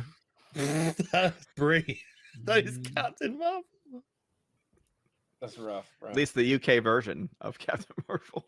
Look at how much the This amount is of the thumbnail chin for my and next forehead. video. the amount of chin and forehead in the picture is just fucking nuts, dude. Wasn't this David Spader or something? No, I remember. I don't think. That's No. an idea. That's like mid No, 80s when it that wasn't. came out, right? That was like Yeah, mid it's 80s. 80s. Eric Was it Stoltz, mid-80s? is that what they said? Eric Stoltz. That's Eric the one. Stoltz. Yes. Almost Marty. Is that McFly. Eric Stoltz? I Really? think so. Yeah. Yeah, I Eric think- Stoltz. That's it. We're all, yeah. No, I looked it up. It's Eric Stoltz. I just saw it in the chat, so that's why I was. Okay. Yeah. You're never supposed to say when the chat tells you. You're supposed to pretend that you came up with that. Yeah. Yeah. Came from No, the I noggin. love getting the chat credit. I see that funny joke. I'm gonna say it to the. I love the chat. I'm gonna say it. I'm gonna. You can just imagine there's people in the chat. Go, I fucking typed that in the chat. I fucking typed that in the chat. Oh, where's your voice? Where's your voice? Oh. Suppressed by white supremacy. Always. That's literally that's the roots of literally how everything. it always goes. It always goes like that. Doesn't it? Hi everyone. Everyone's here. We've got our audience back. So Hi. thank you guys. You guys are awesome. Hi, We I love like Nintendo. I like Nintendo. I love Hi. Nintendo. Fan. No, she's on to What's going Sony on? now, isn't she? I don't know. Is she? She If played Brie Larson Fortnite starts with Tessa Thompson, right? if Brie that's Larson it, starts playing Fortnite. Titanfall 2, we're gonna have a problem. We're gonna have a problem. Stay You're away gonna from have a Titanfall problem. 2. Stay away from Titanfall 2. Because the she's great- gonna be one of the fucking couple people playing it on PlayStation if she does. 650% player base increase on Steam. On Steam. Hell yeah. Yeah. Titanfall Steam. 2 is making a comeback. One of the Sandy- greatest games Sandy QU for $14.99 says we have a Shakespearean actor here. Let's be professional. That's a funny one. That's a funny one. Here's Clifton. I like how Az is wearing the same sweatshirt as the one where he was in the meme with Ryan and Christian. I see something queer here. What is queer thing here? Oh my lord. This is great research. What was that from again? As that was from God, somebody said they were keeping track of all the queerness in in media or something. It was a queerness tracking the media queer. tracker. I tracked I thought that was called yeah. Gaydar. Ah, Heyo. I love Evan S Professor for Az. $99.99. Hail all. I am sorry that everyone has lost their favorite fandoms, but I'll be happy this year that I don't have to share my birthday with the normie Star Wars Day, which is the least favorite franchise. Lifelong. It says he probably wants to say live long and prosper. Pat. Thank you, Evan. Thank you very much. Thank you for the $99.99. Yes, real Star Wars Day is not May the 4th. I agree with Ryan. It's May the 25th. But That's don't right. tell Disney. That's Disney Star Wars Day. That's what we can call it. Disney Star Wars Day. Oh yeah. I like it. I like it too. So do you think there's anything behind Star Wars posting that picture and it doesn't have any Disney trilogy on it on Twitter? I'm gonna bring I it don't up. think there's Laziness. anything. I don't think there's anything to it, but it's really fun to make fun of the losers that are offended over it. That's Yeah, the it best triggered a part lot of it. people. Yeah, they were very offended by it, and yeah, that I don't None think of there's my anything characters to it. were in the poster. Yeah, I want my But- characters. It is true that because that image that they posted, if you've seen the full image, on the left-hand side you get Rey and Poe and that, and on the right-hand side you get Kylo psychopath takes his top off. But when they posted this, they are cropped off the image, and they're not just cropped off their image; It's a they're different removed image. from this image. So Yeah, they it's- have it- actually been digitally removed. So this is a purposeful Oh. image. I wouldn't say they've been removed. I'd say all the characters have just changed positions. Like, because Yoda originally is like way further off to the left in that like banner one. Does Han Solo look a little bit more like Solo from the Solo movie? Look at him. I don't know. Luke looks like It looks like he's fucking transitioning right there. That's a whole different. No, that's the holiday special, Luke, right there. Yeah. No, I mean, I remember this type of artwork, if I'm not mistaken, was at Star Wars Celebration Chicago. They had a giant banner, and it was like basically different sections of the. Yeah, it was like the the prequel era, the original trilogy. Then you had Clone Wars stuff. Then you had sequel trilogies. Like it was all these different eras. That's what the artwork looks like to me. Yeah. But I don't know. I mean, when you've got like Ventress in there, I don't know. You got the Bad Batch. You got the Bad Batch. Because they've made a decision not to put any of the sequel cast there. That's a decision. I agree. But I would also say, I'm sharing my screen when you get a chance, Gary. This isn't the only like promotional art for that. They've got a lot of it floating around. Like this is going to be up on Disney Plus. Again, May the 4th be with you with the fucking like sequel characters. What is that? I'm sorry, but where did they get garbage? this? What is art? That? It looks terrible. What is this Tumblr shit? I know that is absolute garbage. I think they admitted that was fan art. I think they admitted. What is Ray doing? It's this guy says I was commissioned by Lucasfilm to create this official Star Wars mural for Star Wars Day. So so you bragging about that? All right. I mean, good for you, bro. I would not. The proportions are way off on Ray here. And first of all, she has tits. That's not true. Big old ass. Also, is she wearing a gown? Like, what's going on here? It's just like part of the art. Swoosh, I guess. She's moving so fast. It's like Kylo with like a fucking bodysuit on. I don't know what's going on here.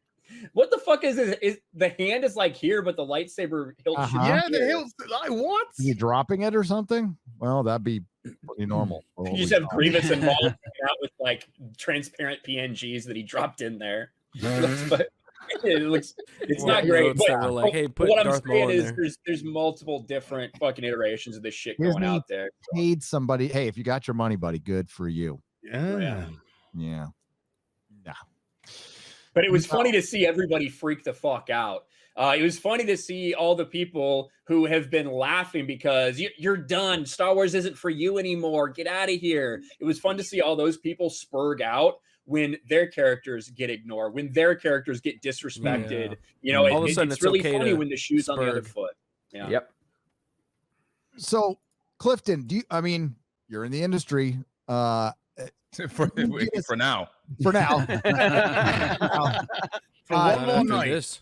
Do you get a sense that especially we'll say the working class actor, right? The one who's not the top 1% and the crew members and stuff, are they concerned?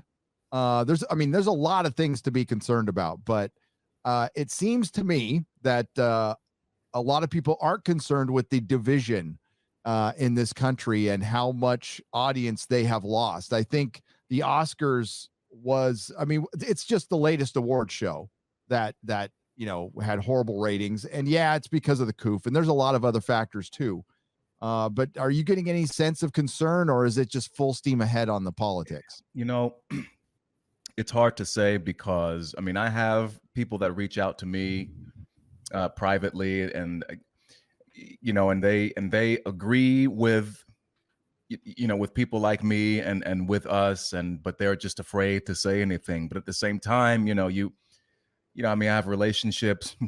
Maybe I should be talking in the past tense, but I have these relationships with like on your Facebook friends or you follow on Twitter casting directors and other directors and people who are up and coming, and they're true believers. And one of the reasons I began to say something was that when it comes to, not to get too political, but then when it comes to Black Lives Matter or anti-racism, they're really going full force with this. And there's an economist named Eric Weinstein. I don't know if you or your audience are familiar with him, but he has this concept that he calls the gated institutional narrative, or the GIN for short. And basically you have all of these you have this sort of, publicity, media, industrial complex where, these people are, they watch the quote unquote news, they believe everything MSNBC or CNN says. And, they're also, you have, outlets like Variety or the Hollywood Reporter, which are trade papers. And, you have publicists, you have critics, professional critics who also uphold this kind of thing. So they're all ensconced in this bubble. I mean, I remember my manager, when Quibi was around and, they're trying to, she wanted me to audition for all these shows and, you go in for it. And, but at the time it was like, Quibi is going to be the next big thing and it's all buzzy and there's so much buzz about it. And, we all saw what happened to that. And so they're sort of on their own planet. And, I keep reading these scripts. And, I think one of the reasons that I'm, people always ask, well, who is this guy? Why is he on this stream? And, if I bought into the narrative, I mean, I get so many fucking scripts where it's like, the same old story about Black victimization and it's just, or, I get, I get these scripts. I mean, look, I'm 6'3", y'all. And I get these scripts where it's like, the female co-star, is trained in combat. I'm trained in combat, but I'm supposed to lose somehow. And, and it's not a superhero movie or a sci-fi adventure.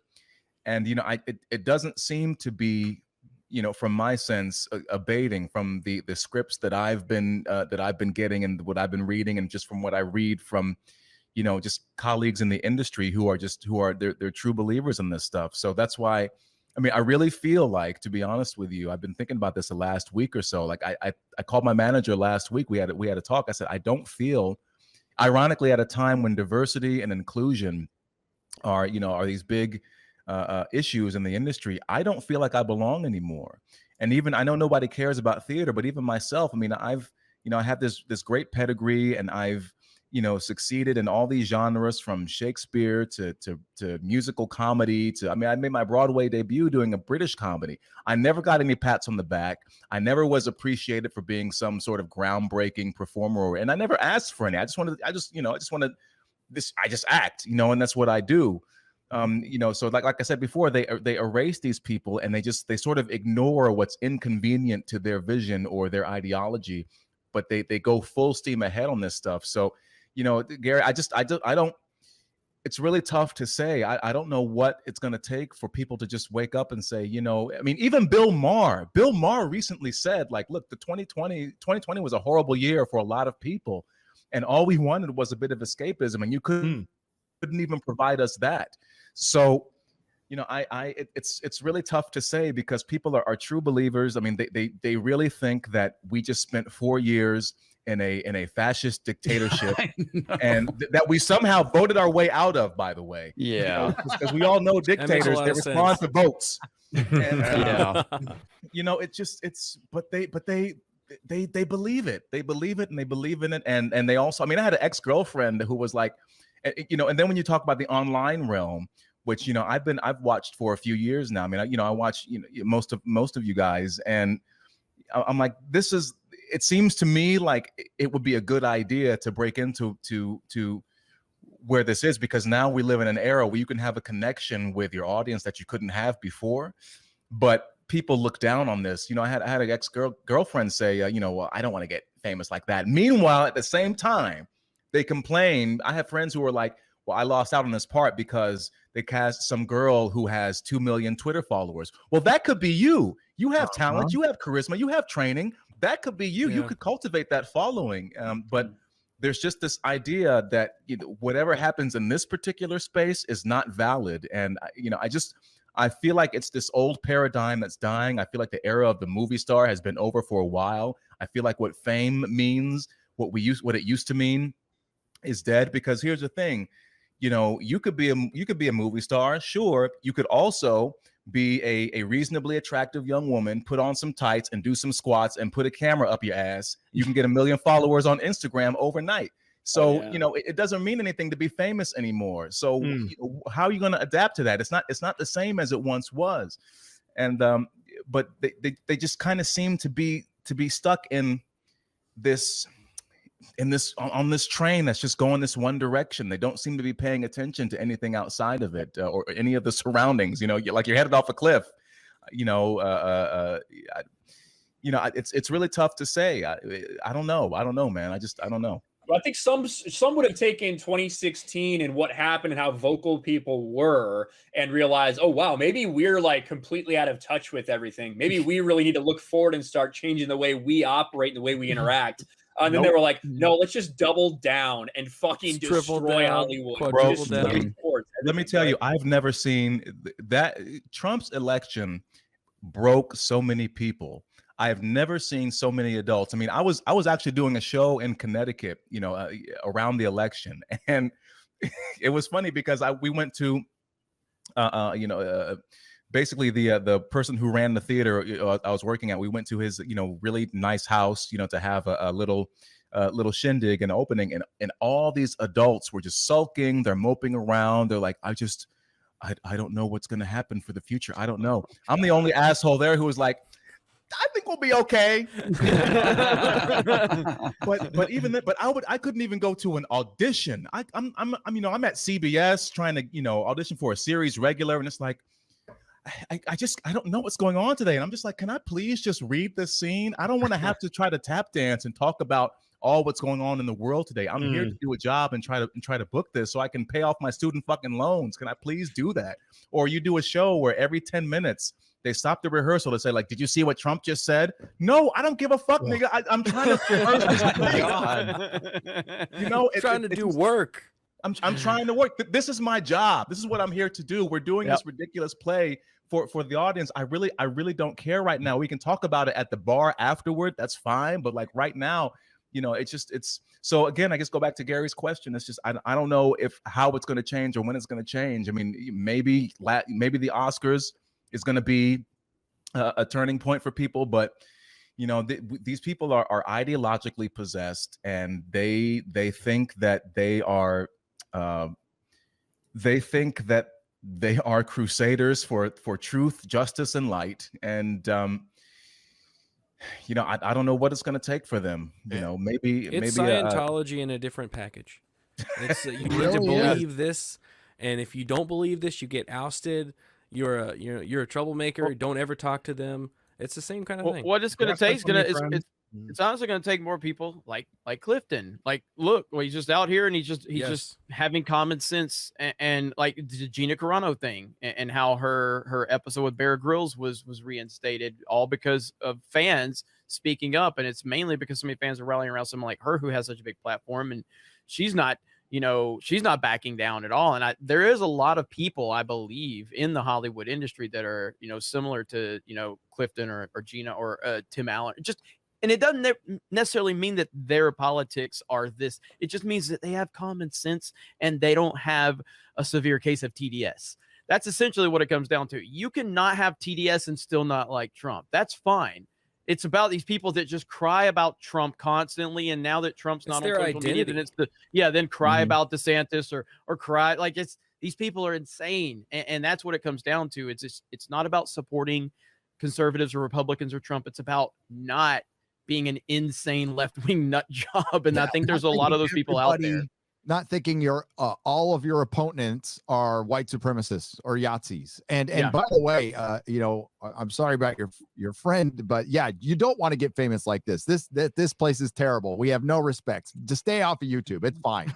Well, you know what though, but I do have to say that ever since I've been moving into it's kind of funny to me that for all of my acting chops and training and everything, the most significant thing that I've done is start a Twitter account. But recently I've been moving, it's been more political, but I've been moving more into, I don't make any, I don't hide the fact that I'm an actor. I do want to monetize the skills that I have. And I've been really pleased lately at the positive response that I've been getting. I've been posting these Shakespeare videos, and, to quote the great Steve Rogers, I think people could use a little old fashioned right now. And I think people are looking for just great, solid, I won't say classical, but just good storytelling. And, and again, unlike a lot of people in the industry right now, I don't denigrate or look down upon the audience. I've done so many high school matinees of Shakespeare that I know that if you do it well, people really resonate with it. And it's not as though I think there's going to be some great resurgence of Greek tragedy or Shakespeare, but I do think that that there's, and people ask me, are you we need more conservative art. Are you? I'm like, no, I don't consider myself to be conservative, but that doesn't matter. It's just about what good work is, and what people, just giving people something that is beautiful and that's transcendent and that is entertaining in a way. I mean, like I'm sitting there. I mean, I'm ugly crying during these Marvel movies. I'm a grown ass man, but but the Russo brothers, especially, they've elevated, that genre. It's not about the special effects or the costumes or the action. It's just, like you look at Avengers or Captain America: Civil War, and you have this tarmac scene, which still gives me goosebumps to this day. It's one of the greatest action scenes ever put on film. And it's like, how do you top that? You know how they top that? They didn't say we're going to take the physical action bigger. They took the story deeper. They said, you know what?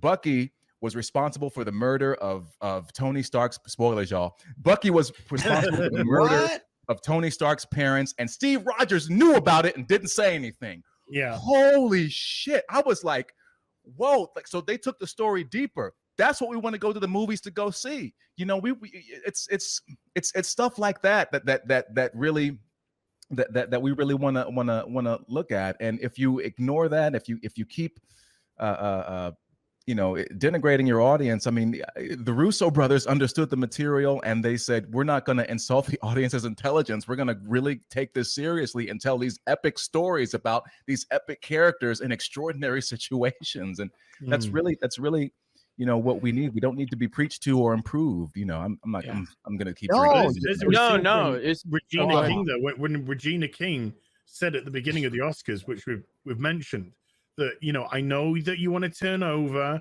when it feels like Hollywood is preaching to you. She wasn't apologizing. No, she was telling you to suck it up and listen.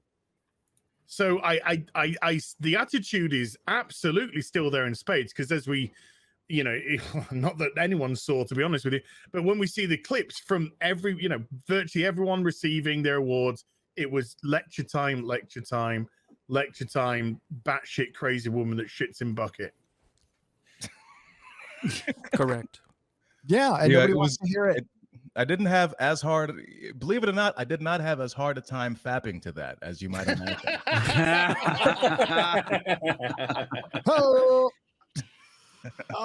Hey, but not your proudest. Yeah, well, I guess there's been worse, right? Whether they know it or not, Hollywood is in trouble. They're in big trouble with a large portion of their audience. I'd say, half at this point. And this is on top of losing movie theaters. And we're going to lose more, by the way. We've lost thousands. We're going to lose thousands more. Don't want to lose thousands more, but that's just a fact. And the streaming services aren't going to be the answer. If you go look at the other two industries that went digital, publishing and music, they both shrank. And actually the music industry only recently, it was downtrending and it went up a little bit because of Amazon subscription, Spotify, but it's still way lower than it was at its peak at the turn of the century. When it was, when music was important, when people wanted to be in bands, and now music is just background noise, and it used to be an industry that was bigger than the film industry. And I've talked about this before. Publishing has shrank, where CBS Viacom was having trouble getting rid of their, I forgot what it was, but one of their publishing companies. They couldn't give it away. Damn. Right. And, there's still people who want to read books. There's still people who want to listen to music. There's still people who want to read comic books. The comic book industry has been decimated. So we have all of the, the normal stuff that's going, with the economy, of course, the law of diminishing returns. And then there's, Hollywood has peaked, like you just said. When I was living through the films, when I was a kid in the late 70s, early 80s, I thought it was always going to be like that. I thought the films and we had some great television, in the late 90s and early 2000s. I thought it was always going to be like that. Unfortunately, it got too corporate, and then you pile on politics ruins fucking everything, and it automatically divides your audience. Now the thing I see the most in my live streams is I'm fucking done. I said it in my video. It's like, I'm done. I don't want to be done. And I think a lot of us are trying to say we don't want to be done.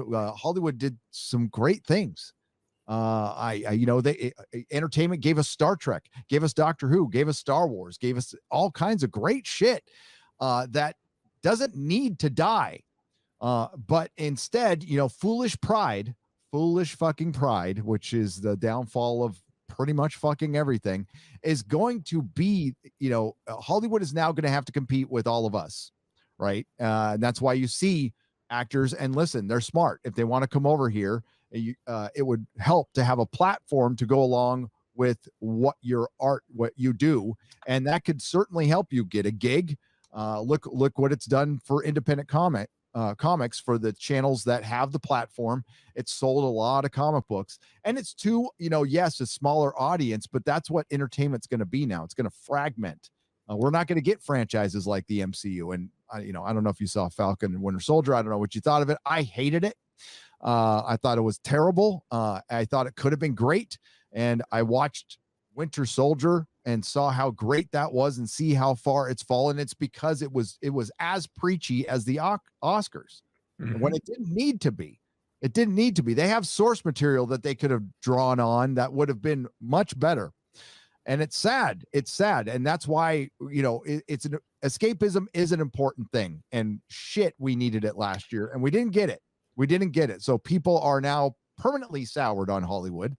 And there's, each time they come out and do something like this, they lose people permanently, and it's death by 1,000 paper cuts. Yep. And that's why this past weekend, when Mortal Kombat came out, what was the number 2 film only by a couple $1 million? Demon Slayer. Demon Slayer. Mm-hmm. Which was in half the theaters. It was in half the theaters, and it was able to almost beat Mortal Kombat by $2 million. And that's amazing. I went to go see Mortal Kombat. I mean, I tweeted about this. I was like, it's got like a 56% on Rotten Tomatoes, but the audience rating is like 88%, so it's probably going to be awesome. And but even just being at the theaters, it was weird. There wasn't the same.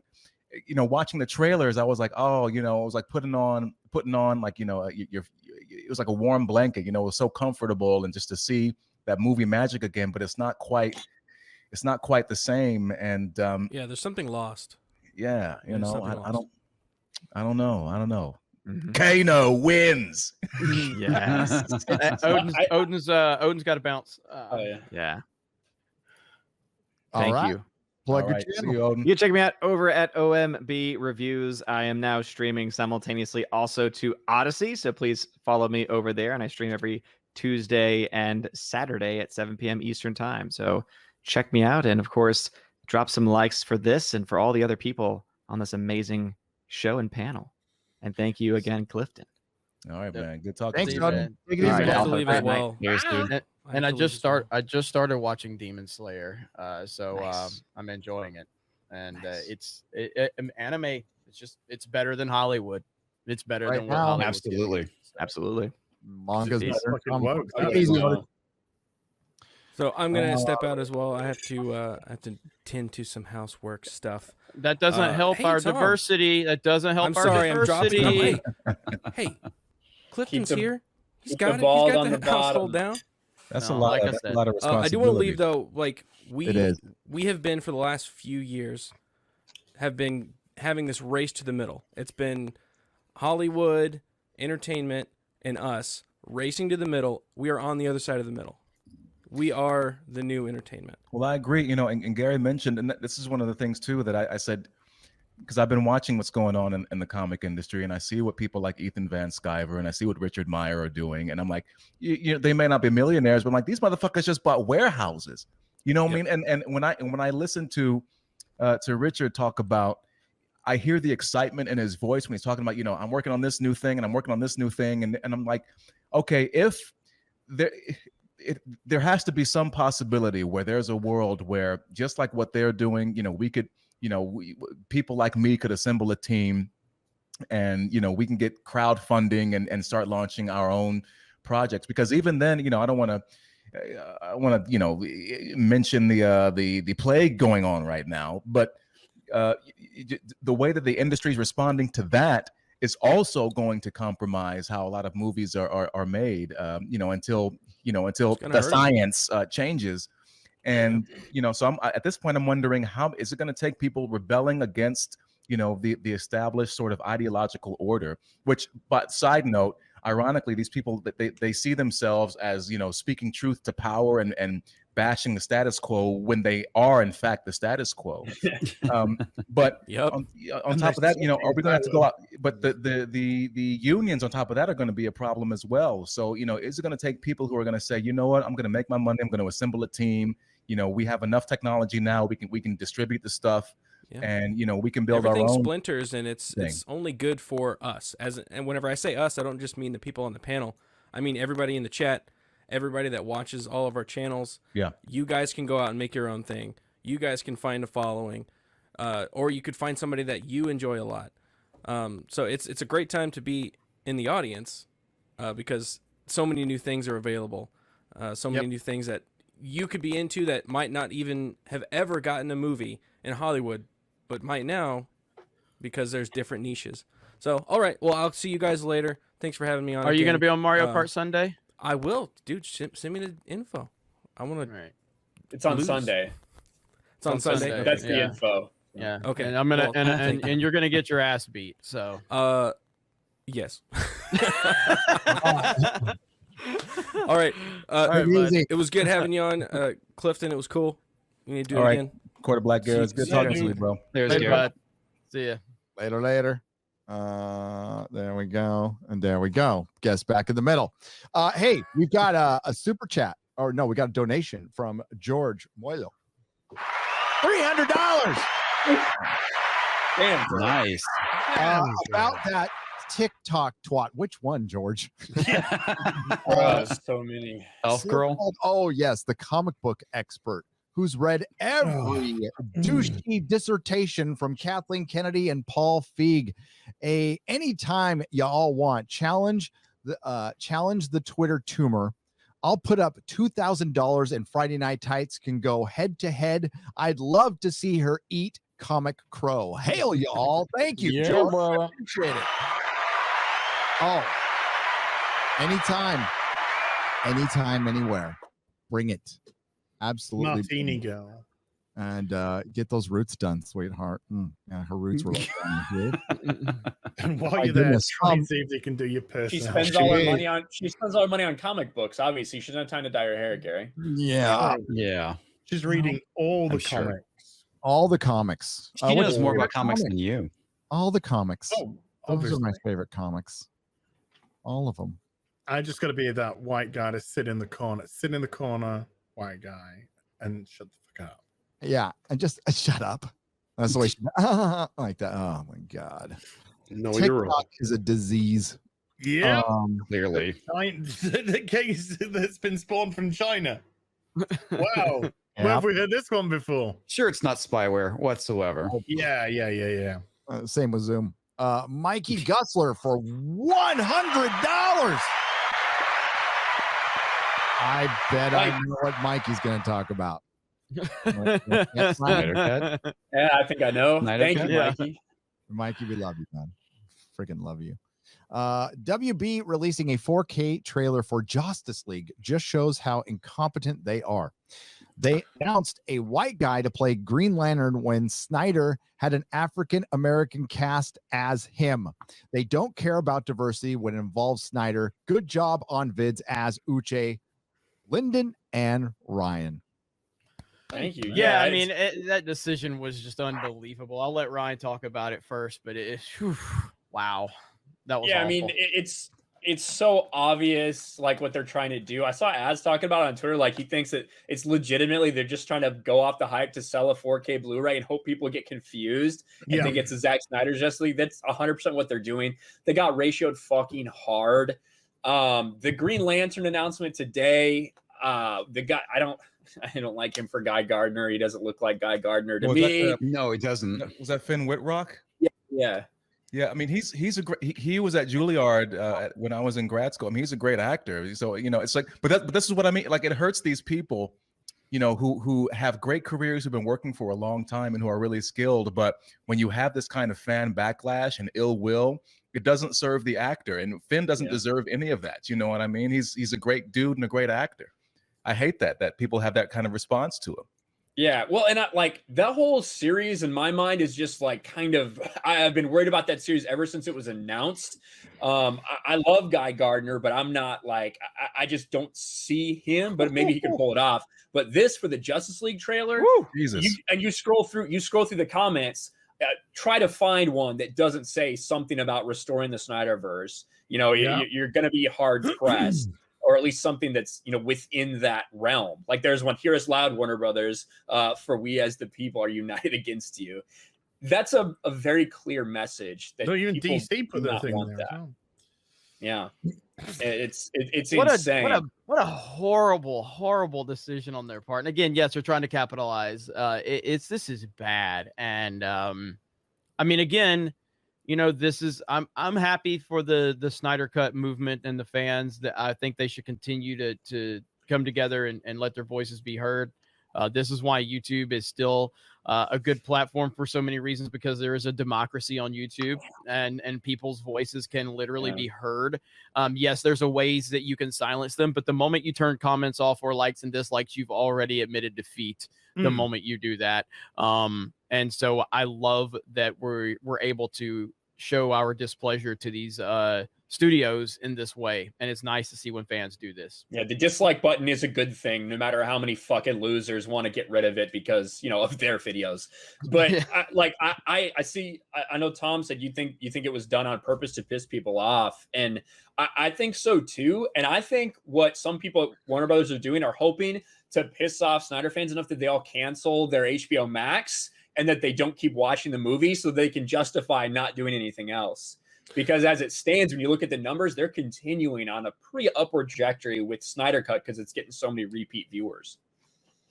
Well, I can say I talked to like Mikey Sutton and a few other things I heard. I can't say everything I've heard, but yeah, I can tell you with pretty good confidence this was put up because what you have is the Warner Media side they're trying to get you guys to realize this Snyderverse thing is not going to happen because that was what they agreed on. And as usual, it's one of those things in Hollywood where it's done until it's not anymore. And as Ryan just pointed out, even though they try to ignore the fact that Snyder Cut had something to do with it, they have over almost 80 million subscribers now on HBO Max, which basically means they have probably taken over Disney Plus, which I think I said, I don't know if I said it on our show or one of these shows before, but I said I think that's what happened because there was a bunch of hullabaloo going on last week. And now the thing is Hamada is hoping, and I owe you a little bit of an apology, Gary. I was wrong. Because I said I don't think, JJ is going to have as much to do with DC as you think. But there was a reason for that. I was told Hamada is hoping that JJ will do for DC what he did for Star Trek. And that just shows you how out of fucking touch these people are. Yeah. I mean, to mirror, he wants him to be their Kevin Feige. That is what I heard. To mirror what Gary JJ said earlier. don't want to. Oh, sorry. Sorry, no. I was just going to finish. JJ doesn't want to. And I didn't know if you had stopped or not. To mirror what Gary said earlier, though, you do something like this, you lose customers. You won't see them. You'll just get another paper cut. You'll just get another person who won't be a voice. They won't post. They won't put a comment. They won't put a dislike. But you'll get somebody who'll just go, I'm done. I'm done. I'm just going to walk away from this. And I don't know why they think they're being clever or whether they think they're trying to show strength or power, but you're not. You're actually showing weakness and fragility because your audience is telling you what it wants and you're telling them, no, we're not going to give it to you. So when you say that as a company, okay, I'll go to a company, I'll go to a franchise, I'll go to a streaming service that will. I love that Nerdrotic is still scrolling. Yeah, It's still saying that. Well, it Like, just goes to show you, yeah. there's no one that's like Russian bot. Oh yeah, I love it. You gotta remember, these guys were beaten down for 2-3 years or whatever it was. They just want this to go the fuck away. They just want you guys to go away. That's what they want. They just want you to quit bothering them. I mean, they're like, well, they got what they wanted. Aren't they just gonna leave us the fuck alone? You know, it's like Well, and Oh, go ahead. I was just saying, Zack Snyder put out, because a lot of people like, this is ridiculous, we're going to cancel HBO Max, and he said, hey, keep faith, like keep tweeting, keep watching, and keep your HBO Max. Which I think to me, if it was over, he'd be like, yeah, whatever, fuck them. But he's continuing to tell people to be positive and supportive. So, well, what you have is AT&T and Jason Kilar, which AT&T is not a Hollywood company. They don't do things the way Hollywood does. And what we're seeing is Warner Media playing the media itself. And it's just AT&T doesn't play the same way. They don't know how to play the same politics. And I don't mean like actual left-right politics. I'm just talking about the whole business politics. Yeah. So it's one of those things where Kilar's like, well, we'll see how it goes. Because there's a lot of talk about the series still. There's all this stuff about the Ayer cut going around now, which is something they could finish in less than a month, because it's pretty much done. They just need to do the final pass on it, basically. So again, this is something that, as long as you guys keep beating on the door, they can't ignore you. And if you ignore the other crap they put out there, then sooner or later they're going to have to pay attention. Well, this is we need to see again, people, and again, I always have to qualify it, about my personal feelings versus me respecting what's going on here. And it's like, we need to see more fan, voices come together in these moments like this. These motherfuckers, they are the people providing the product, and we are customers. We can say whatever the fuck we want. We'll demand whatever the fuck we want. We're not going to shut the fuck up. No, fuck you. If we care about these characters and you're, ruining these characters, or if you're moving away from stories that we want to see, we're going to continue to be heard. And the fact that they just want to continue to silence fans is bullshit. And the same goes into Star Wars and everything. People are like, oh, guys, you guys just need to move on. Fuck you. We will fucking bitch about The Last Jedi as long as we want. And there's nothing you can do to stop us. And the same with this. If you want more of the Snyderverse, then don't fucking let up. Let these motherfuckers continue to have a headache. And I love seeing it. I love seeing it. So, well, yeah, because every time they put something up like this means you're pissing them off. Yeah. I think there's as many comments as there are dislikes on this. This is unbelievable. This is unbelievable. I was scrolling that whole time. Yeah, it's exactly like when Star Wars posts something, it's just flooded with Gina quotes. Yeah, 51,000 comments, 57,000 dislikes. Jesus. That's the voice of your customer talking to you. Yeah. Yeah. Jeez. Right ahead. This is what we're talking about. That's what Clifton was just talking about. It's just like they're gonna just, what, they don't see it. They do not understand, and by the time they do, it will be too late. Well, and it's crazy. It's like, why would you ignore it? I mean, they're telling you straight up what they want. Why would you ignore that? I think about it's like pro wrestling in a way, where now the audience is kind of smarter than the people who are who are putting out what's going on. It's like, dude, you are 100%. They're giving you wrestling. They're giving you feedback right there. They're telling you what they want, but you keep ignoring it. I don't see how you continue to do that. That doesn't make sense. Shoving Roman Reigns down their goddamn throats. Yeah, and it does. Insisting on what they are trying to give us is good for us. That's the problem. That reminds this, like Clifton saying, it reminds me of CM Punk and Daniel Bryan, and when the fans were all about Punk and Bryan, and the WWE was all about we Roman Reigns and Batista. Those are the main event guys. Randy Orton, Batista, WrestleMania. Yes. And and that just I could talk about old school professional wrestling. I can't talk about wrestling in the past 5 years, but beyond that, or before that, if you, just as an aside, if you listen, I know we can't because we'll get copyright claimed, but if you listen to that trailer for the Justice League, the music is much darker and the tone's dark for the music. So they are 100% trying to confuse an audience to snap some 4K sales. Well, in. that's that Without a first doubt. trailer, if I remember right. Like there's a lot of parts from that very first trailer before everything really changed in that. Like the line with I take that as a yes. The ring that was missing. That wasn't there in Joss Whedon's Justice League. It got turned into fucking you smell good, or all that other shit. What was it like coming back? Itchy. Yes, ma'am. Shut the fuck up. I hated that shit. God. How would Superman know what they itchy put the even Russian feels family in, so we know it's that Yeah. one. Yeah. How would Superman even know what itchy feels like? Hey, mine itch. I suppose maybe if he gets hit with a grenade or something. Maybe. Kryptonian fungus. Kryptonian dust or something. There you go. Yeah. Kryptonite might be itchy. It's strange and it's interesting to watch prideful companies. Part of the reason is they have so much work and time and planning into these things that to pull the plug on them would seem like a waste of money, but it's not, because we're watching train wrecks here. We're watching very slow train wrecks that have been delayed for about a year that are still going to suck. And no matter amount of time is going to change that. And yes, you have a passionate fan base that is like, I haven't seen anything like this. Hey, where were the people who liked The Last Jedi? Why weren't they out there doing this stuff? If you like the Captain Marvel, how come you weren't upvoting all the videos that we were supposedly, or the Russian bots downvoting? Where was where's the passion? Merchandise sales. Where's There the isn't DVD? any passion. It Not for only those works that properties. way when the fans are problematic, Gary. You got to remember. Oh, that's how it That's works. the only time that matters.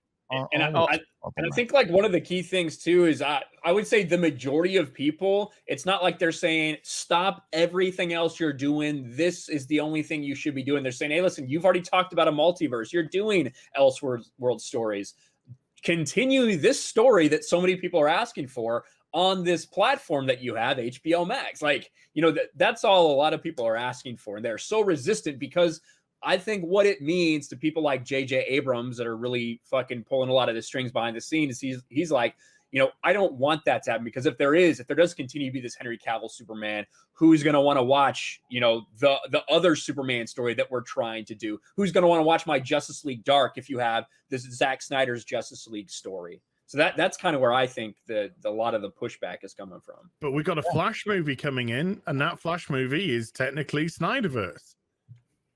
It's also going to put the end of the Snyderverse. And with Michael, with Michael Keaton in it as Batman, with Ben Affleck in it as Batman, Who's supposedly going to sacrifice himself and never exist. Well, we'll Ezra see. Miller as But if it's a massive hit, and then you go, right, this is a massive hit, this is now the end of the Snyderverse. This is it's corporate suicide. Yeah. Call me when Nick Cage's Superman shows up, and then I'll be interested. Okay. Yep. That's what I'm interested Tell me when Jeffrey Dean Morgan's going to be Thomas Wayne in Earth 2. Who said he wants to? He was like so down for that. They should have actually just done Flashpoint like the way it was intended. Obviously, you can't do everything necessarily perfectly in line, but like do an actual adaptation and see Thomas Wayne's Batman. That'd be fucking badass. It's like they're Absolutely still stuck in this 2019 mindset, Ryan. They think, and listen, these streaming services, you know why they're so supportive of all the restrictions and everything? Because these streaming services, including Disney Plus, would love nothing more than an entire population making just about the same amount of money sitting on their ass, and the only thing we could afford was a streaming service. It's like in the Expanse, the population of Earth, due to an environmental calamity, is basically half the population is on a thing called basic income, and all they can do is sit around, eat, and watch TV. That's what Disney and Warner Brothers, that's what they fucking want. That's why they're all for all of these restrictions and shit. And you know what? No, and we're still not going to want to watch your shit, even if that happens, because it sucks. Mr. Insanity, for $99.99. For $99.99. Sorry. Hail. All. Thank you, gents, for all the great content. Got my flight to Vegas in August. Hell yeah. Can't wait to get a hang out and meet. I can't wait to go and hang out and meet all who I can. Keep it up. Keep up the awesome work. Hail the Fandom Menace, and hail Friday Night Tights, and hail to you, Mr. Insanity, who is a healthcare worker. So thank you for all that you do, my friend. We appreciate you. Thank you. Yes. Got to be a very frustrating time. I don't know if that's I don't know if that's the same Mr. Insanity that supports us over on Twitch, but I just want to apologize to him one more time for not being able to win that Warzone match the 12 times you've given us the opportunity just so you could give us money. We continue to finish second every fucking time. He's been trying. He's been trying to just like, I'll give you money, just win one match, and we finish second every fucking time. So I think that's the same one. So I apologize that we suck. But Az is joining us next week, so maybe we can get the dub. So we'll see. Okay, I am going to try to okay, I'm going to try to read this super. $50 from Sparks 1524. I'm like, are these song lyrics? But I don't know. It says Packers come Monday, and by Saturday I'll be on my way from prison. Washington State to Tennessee via 3-month road trip. May I get a shout out for my second novel, The Norfolk Murders, available on Amazon. Yes, please go check out The Norfolk Murders, available on Amazon. Hail the great Nerdrotic. Thank you. My fearless leader. Ooh, oh boy. You're in trouble. Purchase on. Yeah, purchase on. Go check it out. Thank you very much. I'm trying to figure that out is the same. That is the department. same Mr. Insanity. So thank you, Mr. Insanity. It is. It is. That's And awesome. he's not one of those healthcare workers who makes fucking TikTok videos. Oh my goodness. So no, I don't know when the change happens or it doesn't. I mean, I think the Oscars again was an opportunity for them to listen to the people who weren't fucking there, who are tired of this shit. This is a different world than it was a couple of years ago, and nobody's going to want to watch a bunch of pretentious fucking speeches and stuff. You know, we used to have fun watching that show. We did. It was fun rooting for your movie to see which one, when you actually gave a shit about a couple of them that were nominated. And it's been a long time. And, there is a couple of signs out there. There's a couple of shows out there. Az really enjoyed Invincible. I'm nailed the finale this week as well. Fucking brilliant. There you go. Superman and Lois was damn good. There's an animated show called Primal out there, which is exquisite. Gets Genny Tartakovsky, right? Yes, it is. Cobra Kai. The superior Clone Wars. There's Cobra Kai, which returns this year, by the way. Returns this year. So there is some good stuff, but a lot. Cobra Kai. Hopefully Netflix didn't push nothing down their throat. They're usually fairly hands off on most stuff, but we'll see. Tavik for $7.77 says, Clifton, you have a fan for life.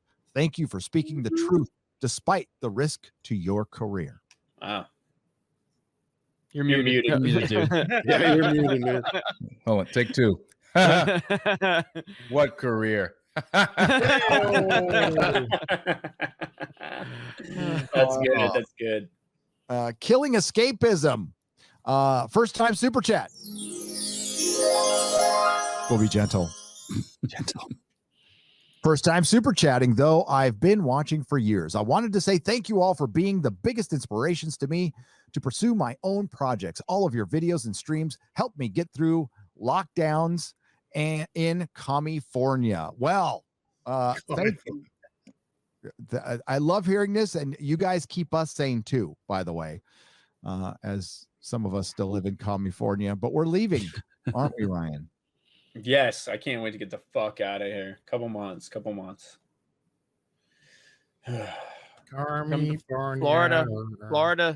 Ron DeSantis running things like an alpha Chad.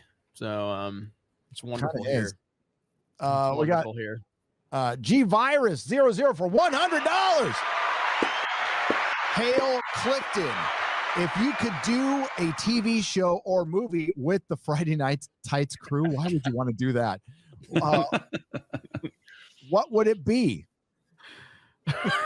That's such a tough.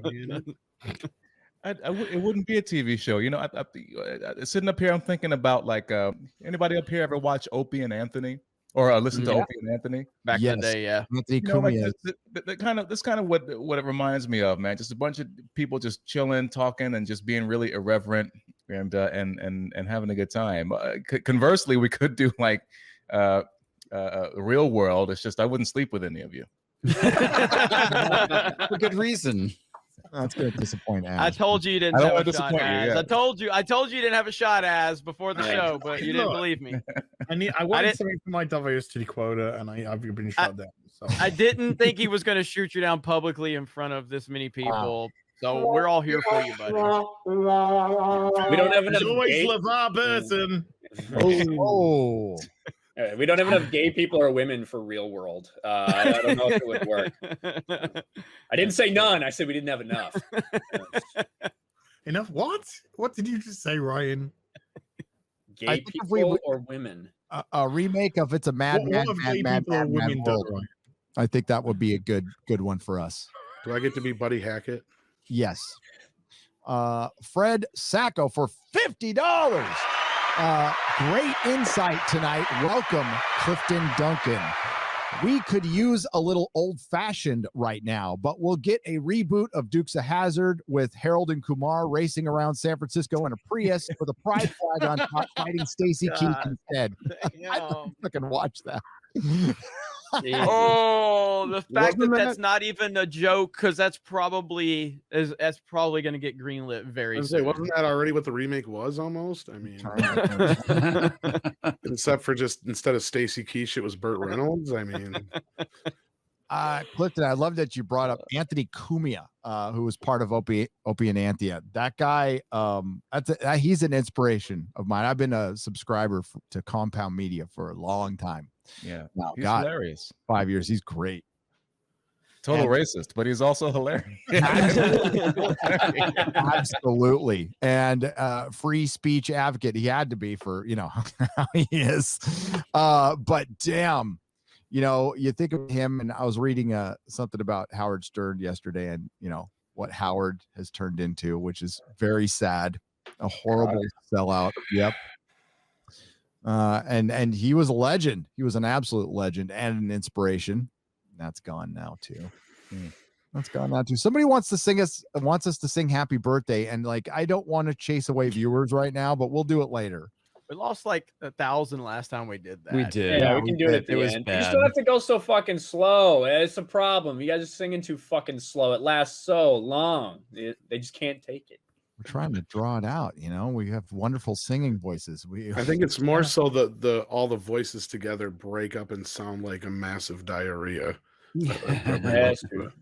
Clifton, you are classically trained. Does that involve some singing, perchance?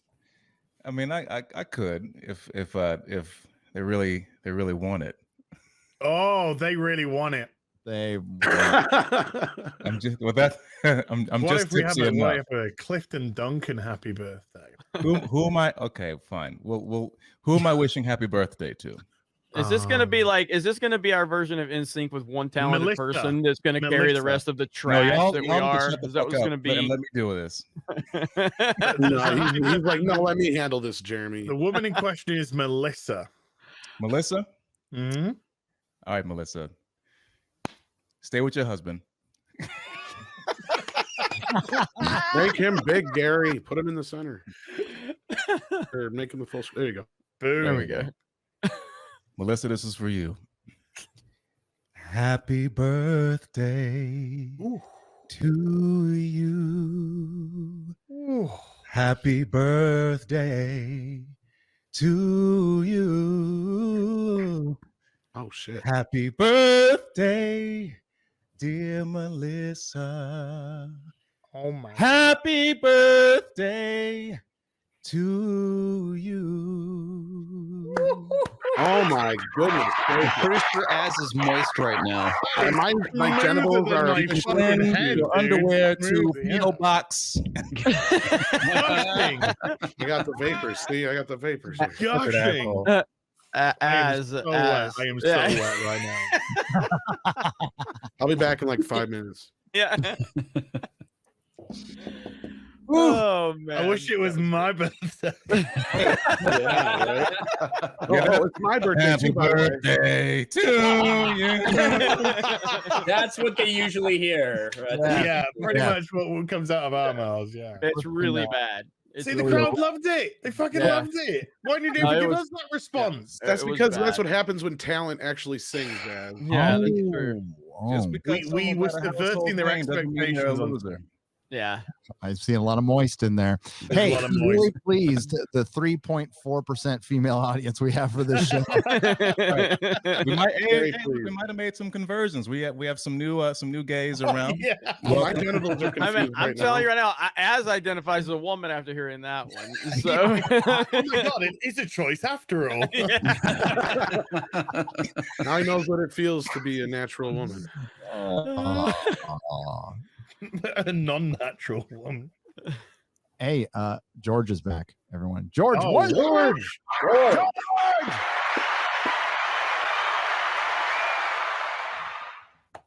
No offense on this one, Clifton. Hollywood is a hooker, no longer giving you what you pay for. You want big comic boobs and big ass. Instead, they whip out Pulp Fiction's Gimp and highlight his strap-on, telling you to bend over. No thanks. We're fans. We want real stories, real heroes. Hail to you, George. And some people might like the Gimp, though. Thank you, George. George. All right. So we have a couple of actors. Well, I know one is in trouble. I don't know if John Barrow is in trouble because, quite frankly, it's not surprising at all. Az, do you have that video, or did you? I do, sir. I have it lined up ready for you. Yeah, right. Well, I did have it, and then it's all right. Then That's my okay. YouTube, my Twitter went. Well, in, then I but, stopped the show because my internet connection decided to take a crap. So it's my fault. And I have it again. Here we go. Okay, so let's just bring that to full screen. Somebody in the chat says 400 people left. Yeah, 400 people left to flick their fucking bean. That's right. That's right. Woo! To Did give you the share? 2-finger vibrate. Did you share it? Yeah, I'm gonna share. Sorry, I had to do a flick my. 400 bean. people did not leave, by the way. No, they did not. They were already left before.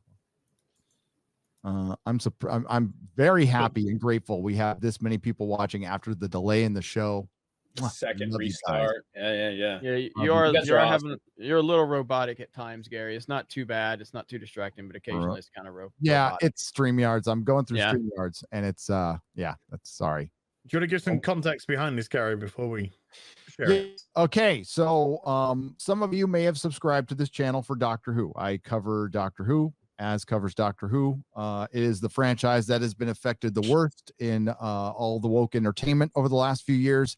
It really can't take any more abuse. It doesn't need any more bad news, especially when we're talking about the good era of Doctor Who. When it came back, Russell T Davies brought it back. And this is how you bring back a series. Well, two very popular actors are in trouble. Mickey, who was a companion, Rose's boyfriend, who got basically cucked by the Doctor.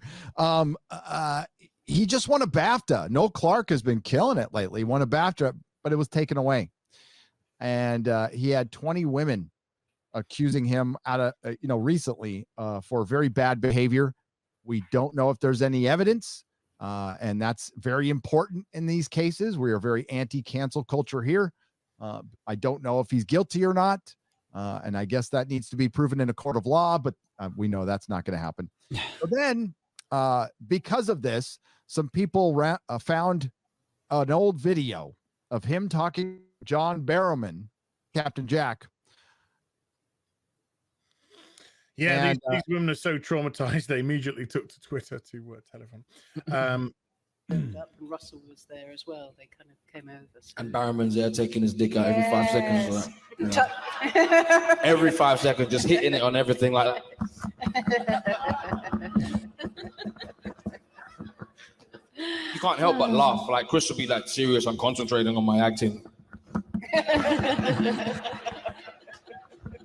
John Barrowman. Yeah. We had a scene where he was using a piece of the set as a skateboard, remember? He kind of had to stand on that. So Using it as a drum kit. Trying to change the subject there. Noel, it's Sunday. It's the Lord's Day of rest. Best day for it, Sunday. No work. All in good fun. All in good fun. Yeah, did Mr. John Barrowman sort of bring some levity to the set? None at all. None? No. No. Serious? He's a terrible, terrible man. Yeah, hard work. All the time. I mean, he the guy is all the time laughing and smiling and taking it out. All the time. All the time. Do you remember the time he put it on your shoulder in the makeup truck? Yes, I do. In my...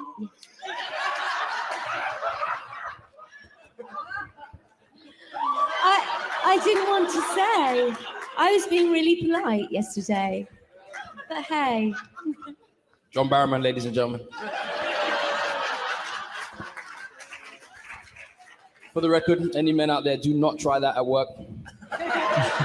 You will be fired and possibly go to jail. So how could John Barrowman get away with it then? I think He's just honestly, adorable. He's adorable. Also, I think it's because he is adorable and very lighthearted and stuff. It's because he's a gay man too. Like you can, am I lying? This dude, is he gay? This guy. And I feel like it's non-threatening. You know what I mean? Like like all these straight guys, like damn it, like you can't do that at work. You're going to jail. But John Barrowman's like, hey, come here, hey. This guy's an actor. He should remember. We could just pretend we're gay and get away with it. And everyone's like, oh, John, oh, John. Oof. Wow.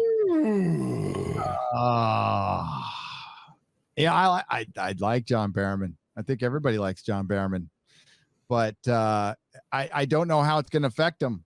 But you saw the people there, right? They didn't have a problem with it necessarily, and. Well, I imagine those women don't get touched with too many dicks, so I mean, it's probably good for them. Camilla's gorgeous. Yeah. Can't tell. It's fucking terrible quality view or terrible quality phone recording, or the fuck that was. The person that recorded that back in 2011 apologizes, right? Yeah, not accepted as shit. Moment's over. Yeah, so and a BAFTA, folks, it's like an Academy Award, so it got taken away from Noel Clarke, but not for that video, for something else. That's so stupid. And he's been removed from the BAFTA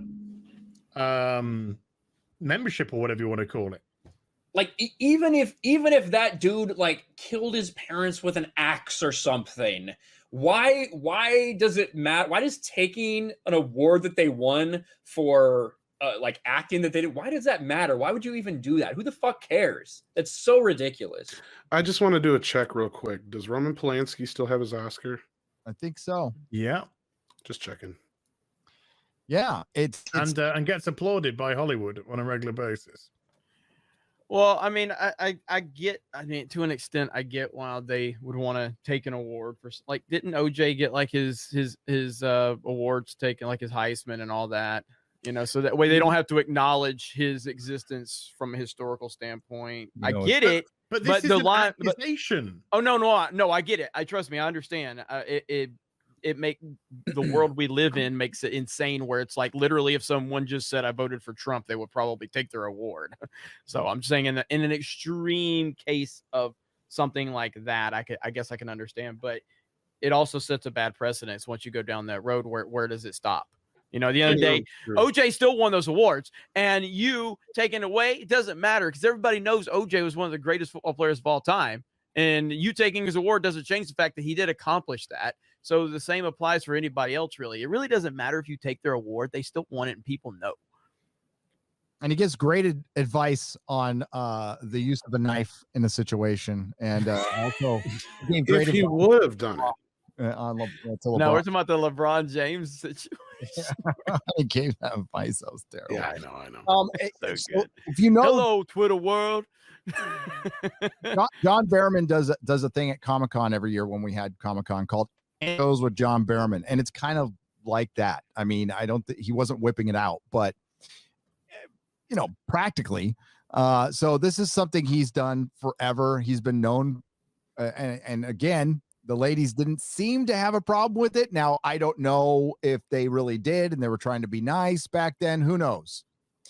Well, I mean, so he did a show. I mean, he's a wonderful performer on stage, a great singing actor, and he did a show years and years ago where there was a moment in the show where somebody they had a wardrobe malfunction, let's say, and he's laughing hysterically and jumping, and so he just strikes me as somebody who is just a goofball, and he kids around, and one of the weird things, again, in this industry, it's not a corporate environment. It's not one of those things where everyone's sort of at least it used to not be this way, where people are just sort of really hemmed in, and especially when you're talking about gay men, and in the entertainment industry, there is a much higher proportion of gay men, I think, than you would find in the general population. And, people just, with someone like that who, and I think Noel Clark said it in the clip, people just kind of see it as harmless. And if he's goofing around and being kind of ridiculous, I mean, people love stuff like that, especially, you're on set for a long day, for a long day. You got these really long hours, and it's just weird. And I feel like the fact that people can joke about it in public, or at least at that time they joked about it in public and people were laughing about it. It seems to me like at the time people just didn't really mind. It might be weird to people who aren't in that kind of environment, but and this kind of also ties into what I was thinking about LeVar Burton's comments, where it's like, where it's consequence culture. But the issue is that what's becoming offensive and problematic, it grows and grows and grows and expands by the day, but it also becomes retroactively offensive. So now, so at the same time, you have this widening sphere of what's not okay, but you're supposed to atone for something that you did a long time ago. And honestly, watching that clip of Noel Clark, I don't know his work. I haven't seen the shows that he's done, and I read that really long Guardian article about all the accusations against him, and I got it's kind of weird and complicated, because on one hand, you have all these young 20-something actresses who are coming out, and it's I think one of the things about the whole Me Too controversy is that there's nothing simple about it. People say, well, if they're going to a hotel room, or if they're, they didn't have to take the job. But it's like, if you're 23 years old and you're a young woman, and that youth and beauty are very, very valuable commodities, and also very, very finite, and there's already a lot of instability in the career, and you just want to work. And especially if you're a young white woman, as many of the women in this article were, there's so much stiff competition for it. And so it's not easy choices to make. And if Mr. Clark was someone who was in the position who was taking advantage of that, then that's one thing. At the same time, when I see that clip, I see somebody who, similar to myself, as you may have seen, has a very irreverent and sometimes acerbic sense of humor. And I wonder if some of these accusations are somebody who he may have made an offhand remark or a joke, and someone just took it the wrong way, but then, and they interpreted, in all sincerity as a come on, or as some kind of weird, inappropriate sort of thing. And it's really hard to say, but when you have 20 people coming out and saying that, it looks really bad. But at the same time, I think of, does anybody remember the Canadian broadcaster Gian Gomeshi and what happened with that guy? And it's just you don't. It's tough, because on one hand you have this sort of new social order that's being imposed on an industry full of people that that just by their very existence and who they are, you know, all the weird theater kids in high school that you met, those are the people that become the movie stars and the directors and the writers and sometimes the producers, you know, of the next generation. So these are already the outcasts who don't really fit in anywhere else, and they're already weirdos. And so, but you're trying to, and, you know, as again, I'm going to repeat it, you know, they're adult pretenders. So you have to have a great childlike kind of quality to do this kind of work. And, you know, you're trying to enforce this weird kind of impose this kind of social order and these new social mores on people who are in this very industry because they don't really conform to those kinds of things. So it's a very kind of weird tension that's going on. No, you're right. There's a corporate structure going into Hollywood now that was never there, right? And this isn't an office. You know, I saw it a little bit with my wife, you know, in the hair industry. So at beauty shows and hair shows and stuff, all kinds of shit went on. You know, there's naked women running around because they're changing clothes and stuff. I mean, that's right. Just the way it was for that industry. So the thing is, you're right. It's they're trying to make something cut and dry that each individual instance is unique in of itself. So and you can't just cut and dry, hang people out to dry like this. And if he did something wrong, then shit, you know, he should be punished if he did something truly wrong. And that's debatable now, but you're right. We're gonna have this retroactive cancel culture, which will continue. That's why LeVar Burton, you know, when you say something like cancel culture, shit, I hope it's coming. I hope there isn't any skeletons in your closet. I hope there are. Instance where you said something wrong back in 2009 that somebody remembered that never said anything about it until now. And again, we're not trying to take away from the people who were genuinely abused. Of course, there was a lot of that.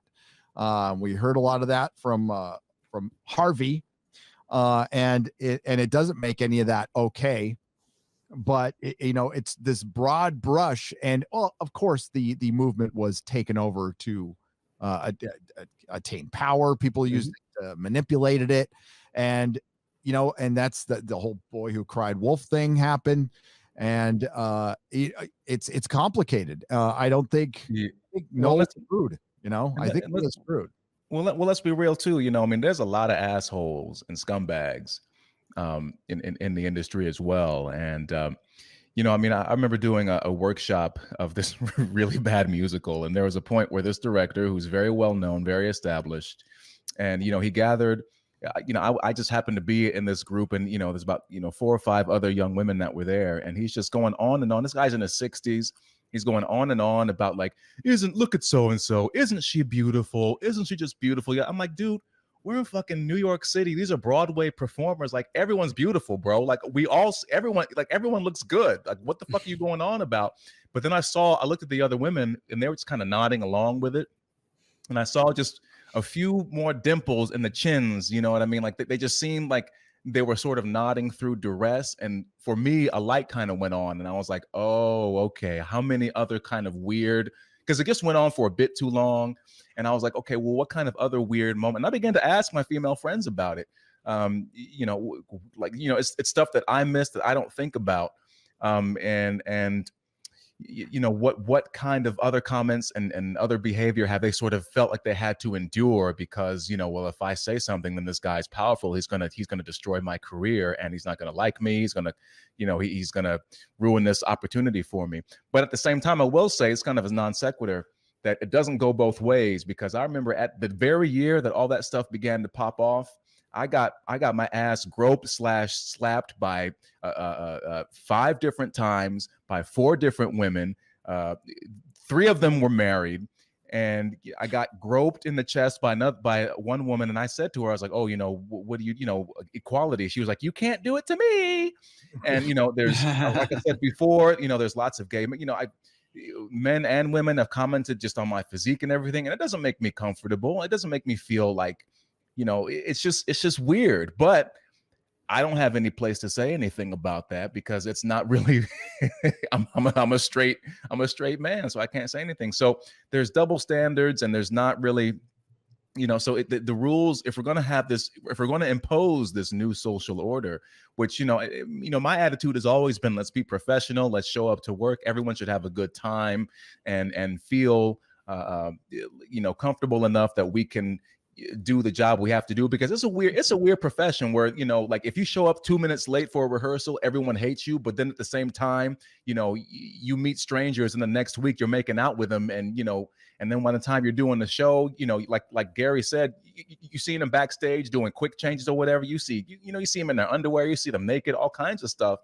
So it's a weird kind of industry, but so, how do you impose rules on that? And even on top of that, if you're going to impose rules, you have to do it evenly and fairly. But, I think now what's kind of happening, and this kind of goes back to what I was saying before about everything feels so sanitized. Part of the problem now is everyone wants to be so safe that we're going in the opposite. We're going in the extreme direction where everything has to be sort of vanilla and beige and kind of smoothed out. And gotta have the hall monitor too. Yeah, it's just, and I don't know how you create. I was always trained you have to be bold and and take risks and everything. I don't know how you create great art and just really interesting moments on screen or on stage if you're in an environment where everything has to be sanitized like that. It's a very complicated question. I don't know how you do that. Yeah, I don't think you can be creative that way. That's impossible. Yeah. No, when you need a safe space from Elon Musk, yeah.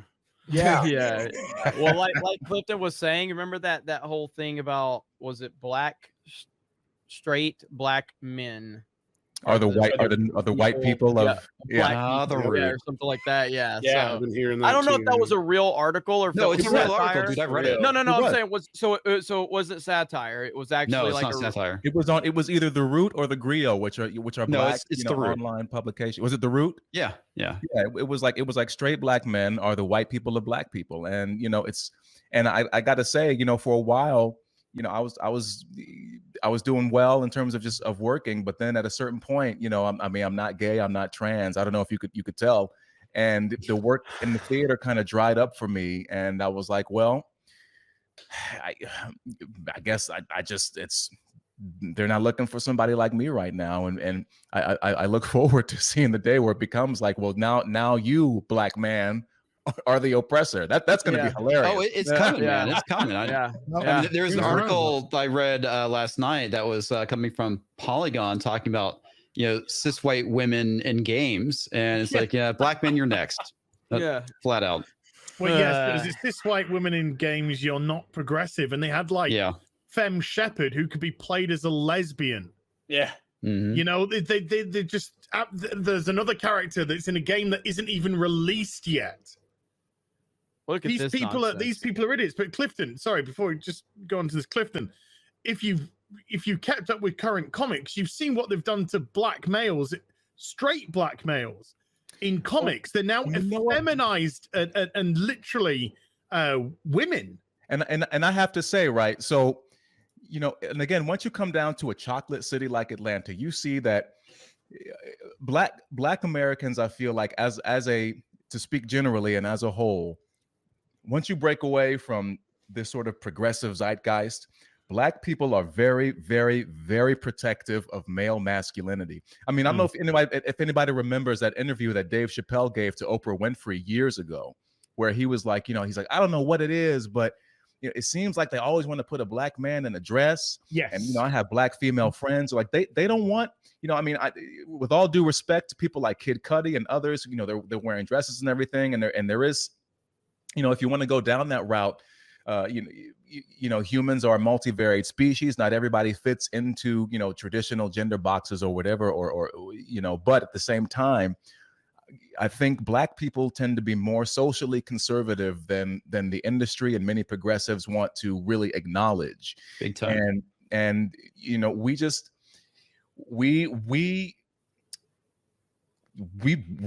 want our men to be men, and it's I hate to say that bluntly and that directly, but it is a strange thing now when I see I know exactly what you're talking about. It's when you see these comics where they're emasculating these men, it's like, dude, people don't really want that. Black women especially, they really don't want that.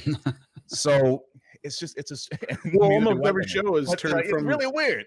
Yeah, almost every show has turned from the token black character to the token gay black character. That's the thing. It's always like seems to be the norm now, and it's like it's. Well, It's- it's safer for that to write. It's safer to write that. Plus, it ticks off 2 boxes for him. I was just going to say that. Yeah, and a big part of it is it makes them less threatening. That's what they'll say too.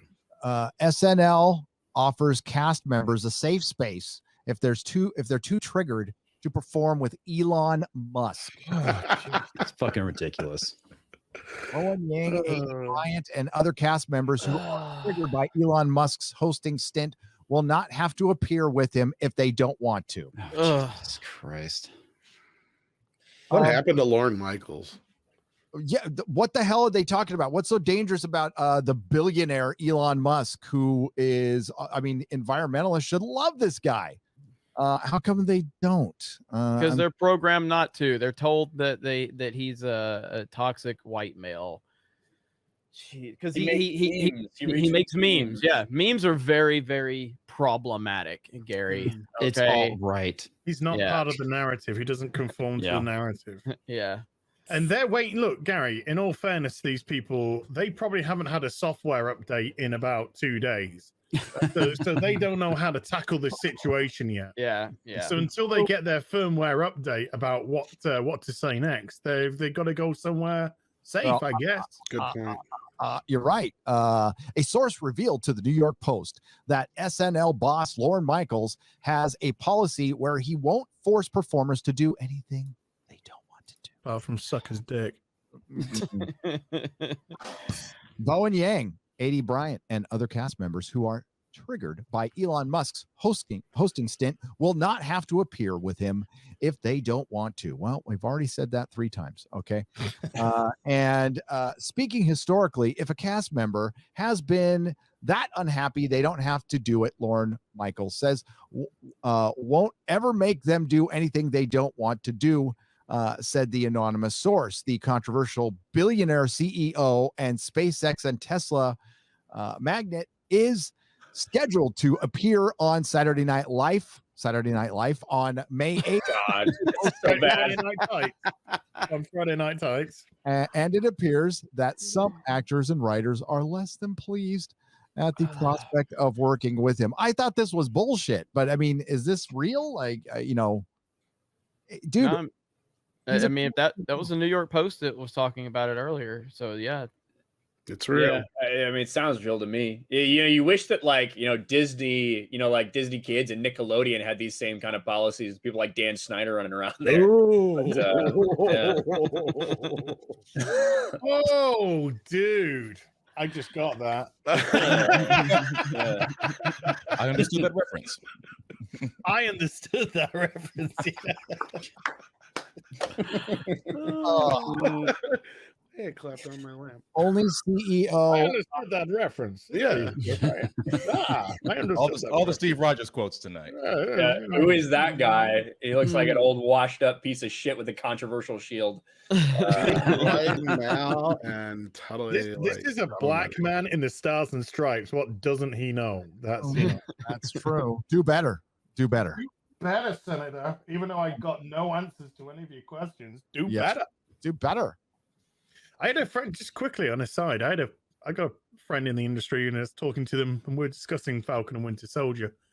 And they said to me, I would not be in the least bit surprised if the whole series was built around that final soliloquy by Falcon. It was. Yeah. Probably. That they had that in mind before they wrote the script for the first episode. They wrote that, and then the rest of the show came around that, how they were going to get to that point. Before anything else came out, that's really the first thing we heard about this. The messaging was it's going to tackle America reacting to a black Captain America and all the struggles and obstacles. Like that's what it was. Yep. So it's what it turned out to be. Which is weird because it's like it's Sam Wilson. You know what I mean? Yeah. Like everyone knows who Sam Wilson is. And also, I was Winter Soldier. We don't, dude. Well, and I was kind of mad because I was like, I read Ed Brubaker's run on Winter Soldier, which was this great story about Bucky taking on the mantle and trying to figure out, his whole thing. So at the end of Endgame, spoilers, when they handed the shield to Sam, I was like, it just feels kind of like pandering, and they could have done some kind of a great story arc during the Falcon Winter Soldier series where, you know, where then by the end of the series, then Sam takes it up, and they could have made it a fun and cool and exciting dramatic moment. It's like, okay, well, what kind of Captain America is Falcon going to be? Because Bucky was a different kind, and like, what's Sam Wilson going to do? But, you know, again, they I said this on Twitter, but I feel like people, they try to make stuff that is of the time, but it's timely in terms of what they think is timely, as opposed to something that's like, you know, that could be timeless and really interesting. But, you know, they're inside this gated institutional narrative, and right now everything is about anti-racism and about, you know, well, it's just about racial justice. And but it's not just pandering, it's insulting to black people, because they are saying that the character of Falcon isn't good enough, isn't strong enough to stand up on its own. It has to be elevated into a white male character, which kind of makes you think what rationale is going on in their brain, because you've got an established character for 4 decades now. Decades, yeah.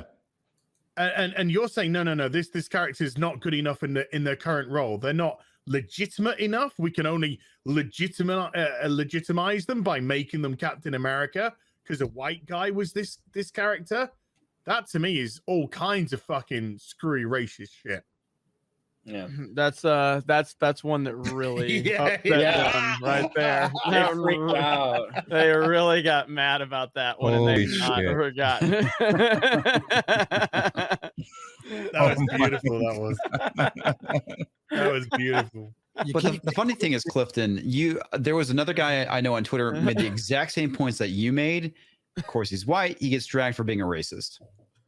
Well, obviously. But look, don't think I'll escape from unscathed. They'll call me a coon, Uncle Tom. Yeah, I'm on here right now. You know, I'm looking for white validation and acceptance, and it's like, but the irony is, I actually don't give a fuck what white people think about me. I tell them to their face, like, I don't care. That's what's actually empowering. I just don't care. They're the ones who are obsessed with, you know, with what white people think. And really, when you think about it, it's actually a white supremacist ideology, because they're so convinced that white people are just omnipotent. They control everything. They control our destiny. And I'm like, yo, I'm just living my life, bro. Like, you know what I mean? They project their own insecurities and their own racism onto people like me. Absolutely. So it's like, if I'm saying that I am the only person, my race are the only ones that can save you because you can't get an ID card, you don't know these things, like, that is ridiculous. That is exactly like you said, a supremacist ideology where they are the only ones that can save you. And I mean, I think more people are waking up to it each and every day. I hope. God, so. I hope so. I really do. You saw what was it? Not Tim Sale. I've got Tim Sale, the artist, in my head. Tim, what's his name? Tim Scott.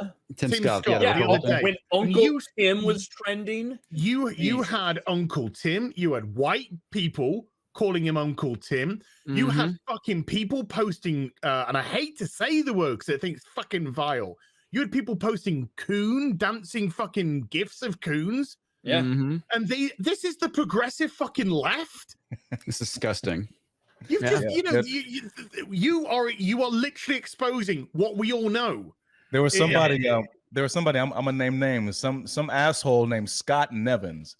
Who was like, you know, I think he's a gay white man in Los Angeles, but he was like, you know, Tim Scott was Uncle Tomming so hard. I was like, and then he deleted it. He deleted the tweet. And I was like, man, I was just laughing because like, these people, this is how these people think. Or, you know, I mean, Joe Biden said it himself. If you can't decide between me or Trump, if you can't decide between you want to vote for me or Donald Trump, then you ain't black. And I'm just like, and nobody called him out for being racist.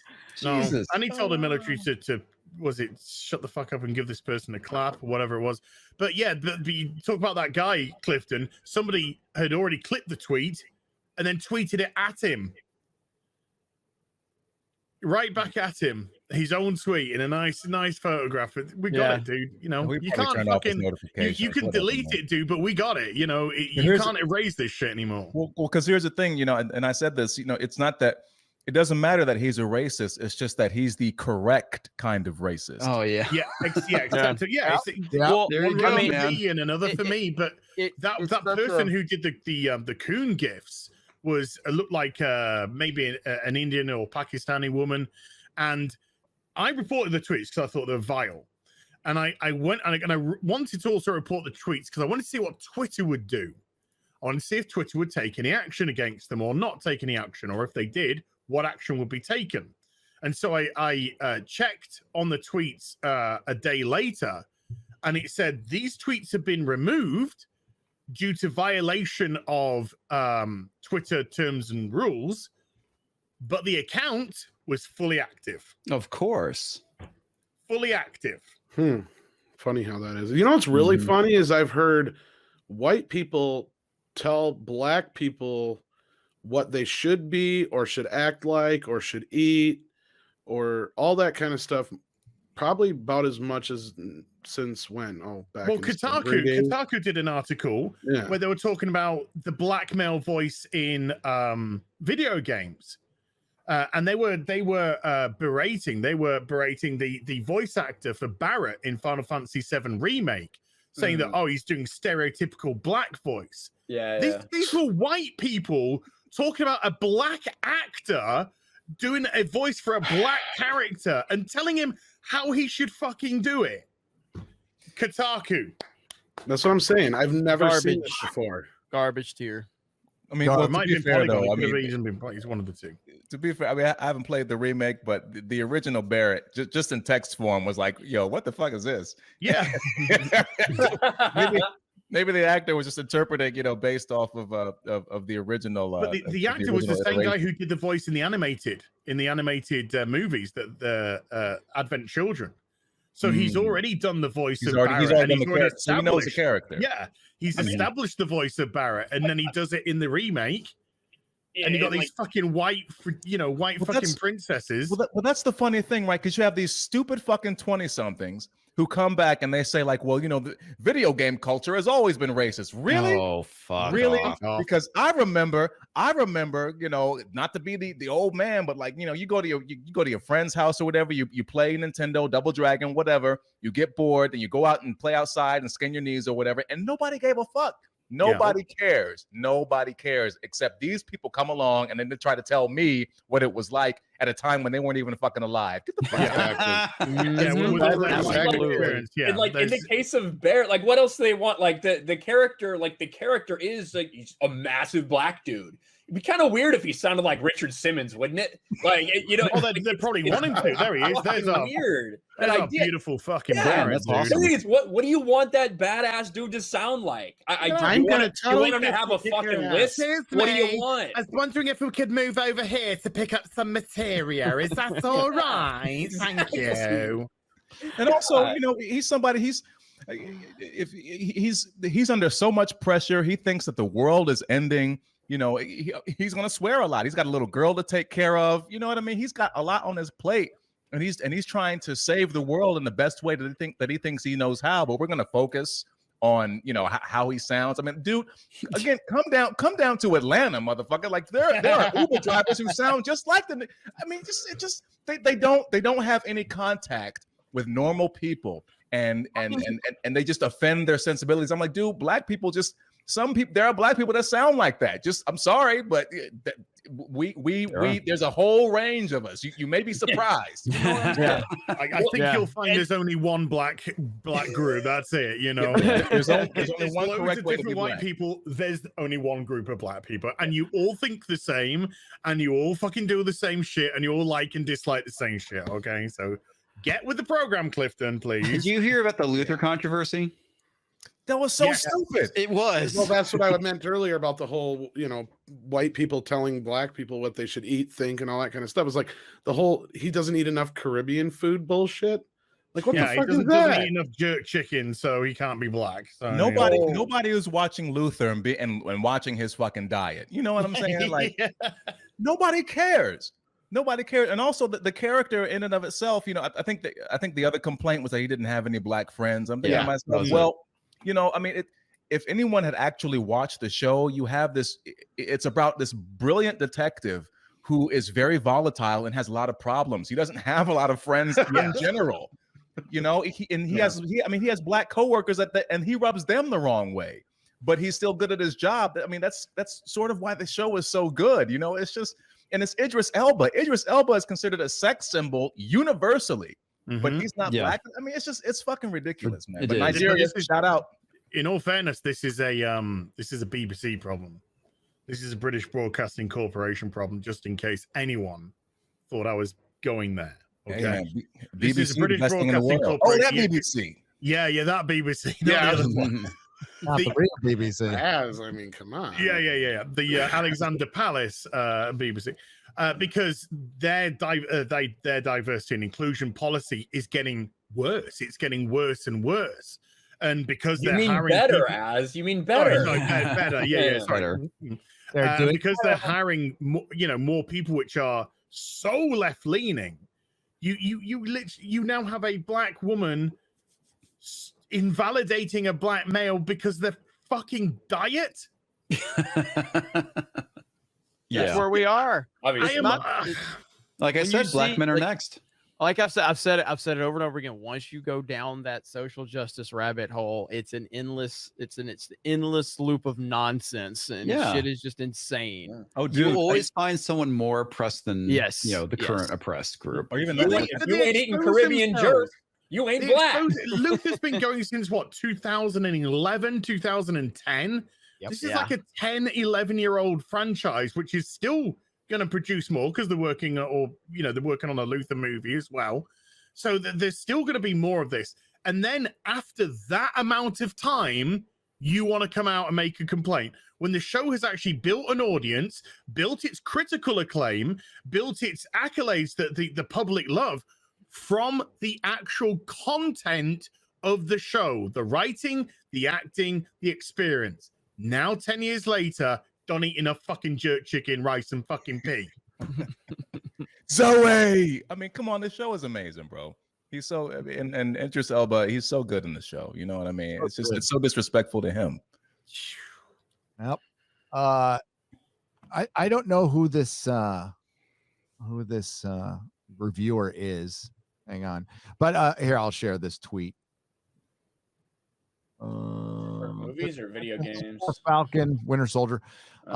According to Culture Crave, director Kari Skoglund says the goal was to get everyone to like John Walker by the end of the season, and I think everyone does. And then this guy, he's got this shows you YouTube 1.1 million subscribers. I don't know who this is. No heard of them. I'm retroactively lowering my score to 6 out of 10. Now Mahler says you have a few points to go, and that's great. I completely agree. But like, okay, so you just watched the show and you heard what the director thought about it afterwards, and you lowered just based on that, just based on liking John Walker, who is a character from the comics who does end up being a hero for a while. And yeah, this is I almost understand a little bit what Hollywood has to go through when you're creating, but you made this bed, Hollywood. These are the people you are making these films for. And I'm not saying this guy's part of the Access Media, but I mean, it sounds very Access Media. It sounds extremely Access Media. And now what Clifton said earlier, we're not making TV shows and we're not telling stories to tell stories anymore. We're making points. Lectures. We're making lectures. This weirdo group of people, like they literally want to hate John Walker. They do hate him just because he's fucking white. Just because he is white, they tried to insinuate, well, he must be a fucking white supremacist incel. All those jokes were out there with literally no evidence of any sort. And his entire motivation in the entire show, well, towards the end, is to get revenge for his black best friend who got murdered. Like, it completely subverted anything that anyone actually thought. And by the way, I think he's got a Latino wife or something. Yeah, he does. But Yeah, he's they married want to him AOC. so badly to be a white supremacist and an incel, because that is how they want everyone to be shown. Every straight white man, they want to show him like that. It's fucking disgusting. The white supremacist with a black best friend who he's gone multiple tours with, and a Latino wife. I think they don't quite understand what white supremacy is. But Well, they John definitely was, don't, I thought and he they was don't likable care. from the start, because the first time we were introduced to John Walker, oh my God, we're going back down the fucking Falcon and Winter Soldier rabbit hole again. The first time we were introduced to John Walker, we were shown how good he was. We were shown the way that he was handling the shield, how prepared he was. And then they sat us down. Then they went through his service record. He didn't do anything wrong in the show. He never did anything in the show to make me dislike him. In actual fact, I felt empathy for him because the two protagonists of the show were being complete cunts towards him. And he did nothing to warrant that whatsoever. And so when his best friend gets killed right in front of his eyes, and he kills a terrorist as a response to it, and you've got Falcon and Winter Soldier tutting away going, I'm gonna have to take his shield away from you now, for doing his fucking job. Yeah, fellow veteran, and Sam Wilson led groups to help veterans acclimate to society, and all of a sudden he just forgot all about that. Sam was a great character. He was a great character in Falcon Winter Soldier, great character in Civil War. Hey, Gary, George has got a Streamlabs, but he's not feeling well, but he's waiting for you to read it. So, yes, I will do it right now. George, I'm sorry. Thanks for hope you feel better, George. Show George some love. Have a lemon Sorry he's stick. not feeling well. Check out his book on Amazon. Okay, it's a harrowing tale. It's called Scarred. It's on Amazon. It's by George Boilo. We'll put up a link. If one of the mods could put up a link for that, please, I would greatly appreciate it, and I'll share it later. One more before I head to bed. Hail to Comics Division, Tom, Ryan, D-Day Cobra, and hail to Clifton. Love everything you had to say today. I studied at American Academy of Dramatic Arts. Much respect to you, and hail as and Nerdrotic. Oh, thank God for that. I know. I was actually getting. I was about to get a little verklempt.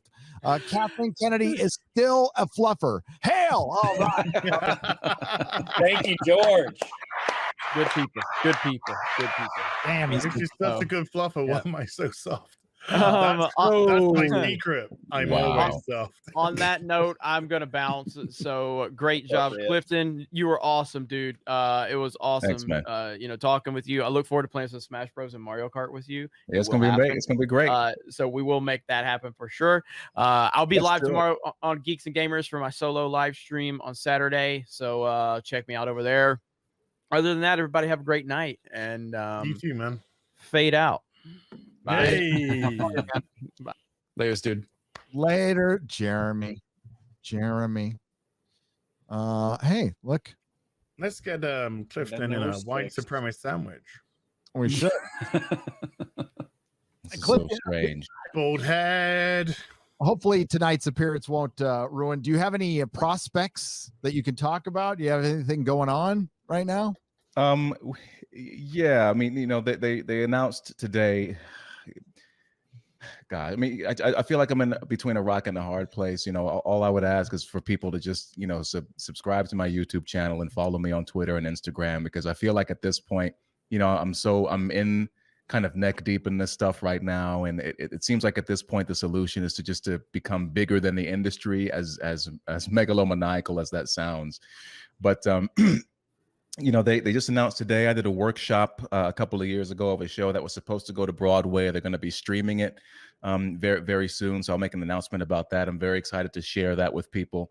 But outside of that, you can find me on Twitter at Clifton A. Duncan, and on Instagram at Clifton Duncan Online, and on my YouTube at just my first and last name, Clifton Duncan. And just support heterodox and independent artists. Support people that are coming out, even if you don't like me, because people like me, we're out here, and I think the paradigm is changing, and we need all the support and all the help we can get. So if you can shoot some love my way. That sounds kind of weird.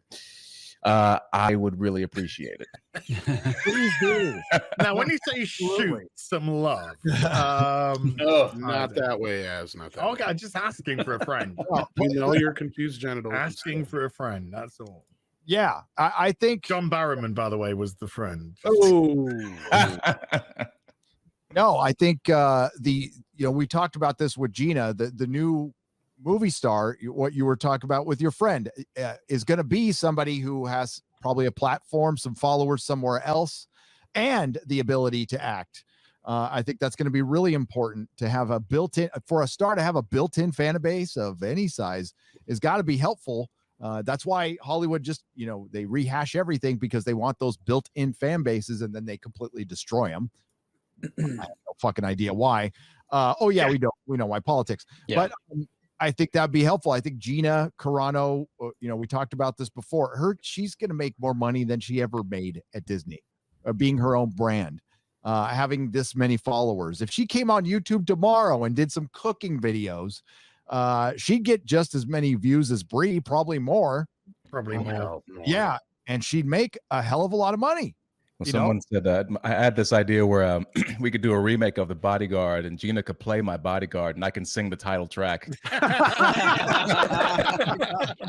follow each other on Twitter. We've exchanged some messages, man. She's a real sweetheart, man. And I just, the way she's been treated has just been, it's been ridiculous. Yeah, she's a very genuine, loving, caring person. Too bad she's fucking hideous. Yeah, I know. Joey.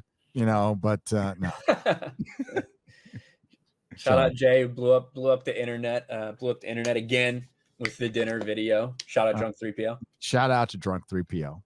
Oh, it was such an honor to have dinner with him after he had dinner with Gina Carano. That was so special. Did you get any residual Gina off of it? A little bit. Sniffed We're not his talking jacket about a bit. John G. Ghost, thank you for the $50 donation. He didn't say anything. But there you go. Darth Gorbag for $12.12 on the donation side says, I wish race wasn't made to be such a big deal. Me too.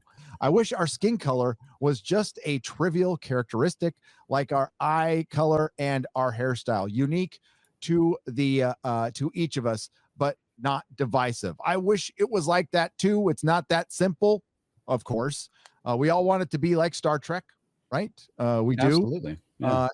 But there's still, listen, we still have work to do, obviously still have work to do. But I think, it was progress, not perfection. And listen, I'm telling this from my perspective. I don't know what it's like to walk in Clifton's shoes or Az's shoes or anybody's shoes.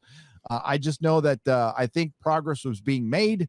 And I think we have stopped that progress now, which is bad. I agree. Yeah. I think that is bad. And we had a long way to go. Okay. Again, let's go over here to super chats. Notice Gary didn't mention me because the fucker stole my shoes in Vegas. Gary, can I just say, I watched John Wick 1, 2, 3 while I was doing stuff today. And do you know how refreshing it was just to watch a movie where A, there was like zero politics. It was just fun. But B, where men and women could have fucking fights. Yeah. And there were cool fights as well. And I got to give Ruby Rose credit because I thought she was fucking great in John Wick 2.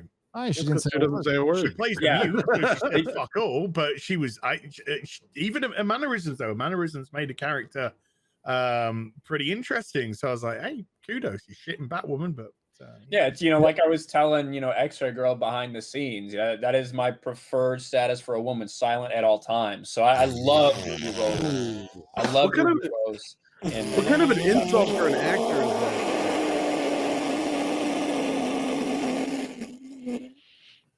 If they're like, we're just gonna make her mute. The original role wasn't actually mute, but they figured that was kind of the best way to go. That's what I'm thinking. I'm like, let's just make her mute. Well, at the beginning of the girl with the dragon tattoo, Daniel Craig is actually meant to do a Swedish accent, and he does his first couple of lines in an attempt at a Swedish accent, and then the director just went, Daniel, don't. No, just read him as your as you Wa- know. Yeah, watch the original. The original is better. Yeah. Although And I there's do, actually 3 of them. and Fincher did that one, didn't he? I Yeah, like. David Fincher. Yeah, He's good. It just Yeah. wasn't that. I love that. I love this version. I thought I it just was find okay. it funny The that he original's told better. him to stop with the accent. Fincher, the most underrated. Well, I guess it's not underrated. Some people, Zodiac. I fucking love. Oh, Zodiac. that's a great movie. It's a good fucking movie. Yeah. I used to when people came to visit me in San Francisco, they stopped for some reason. I can't imagine why. I used to take them on the entertainment tour, so I'd show them, the road where the bullet chase was done. One of the roads where the bullet chase was done, and then I'd take them to, like, spots where they found victims of the Zodiac killer, like Washington and Cherry. Times, yeah, they enjoyed it. It was actually I was thinking about maybe actually doing that, because you could tour San Francisco, go see where the parking garage is for 48 hours. It's gone now, but where that street is, there's a bunch of famous film locations that are there. Cool. The stairway at the end of Raiders of the Lost Ark is in City Hall. Ah. Yeah. Bureaucrats. Did you like that that Harrison Ford was getting fooled by that magic trick? And that was It's actually like my house. Old stoner gets fooled by a magic trick. I mean, it's so impressive. That shows you how slow the news was the other day, because that video is from like 5 years ago. I know, but it's still funny. Get the yeah. fuck out of my house. Get the fuck out of my house. This is hail for Drunk 3PO for breaking the internet Tuesday with his surprise dinner date with Gina Carano for $9.99. Lord Thundercock. He is Lord Thundercock. Bless you, my friend. Fred Sacco for $50 said eagerly awaiting season 3 of Picard. Oh, God. Season 3, we got to get season 2 first. Desperately seeking Picard. It says season 3 of Picard, quest for peak victimhood. 8 episodes of Picard and Raffi exchanging uncomfortable glances while doing bent over rows, citing images from the vagina monologues, ably narrated by Clifton Duncan. Is robot Picard gonna turn when Q turns out going, cute, stop talking, I'm just a fucking robot, I'm just an android, I'm just a replica of Picard, he's dead? Or do you think Picard's actually gonna put his spirit back into his body? That's what I think they're gonna do. They're gonna make him a human again. Yeah, I heard that they were gonna undo that.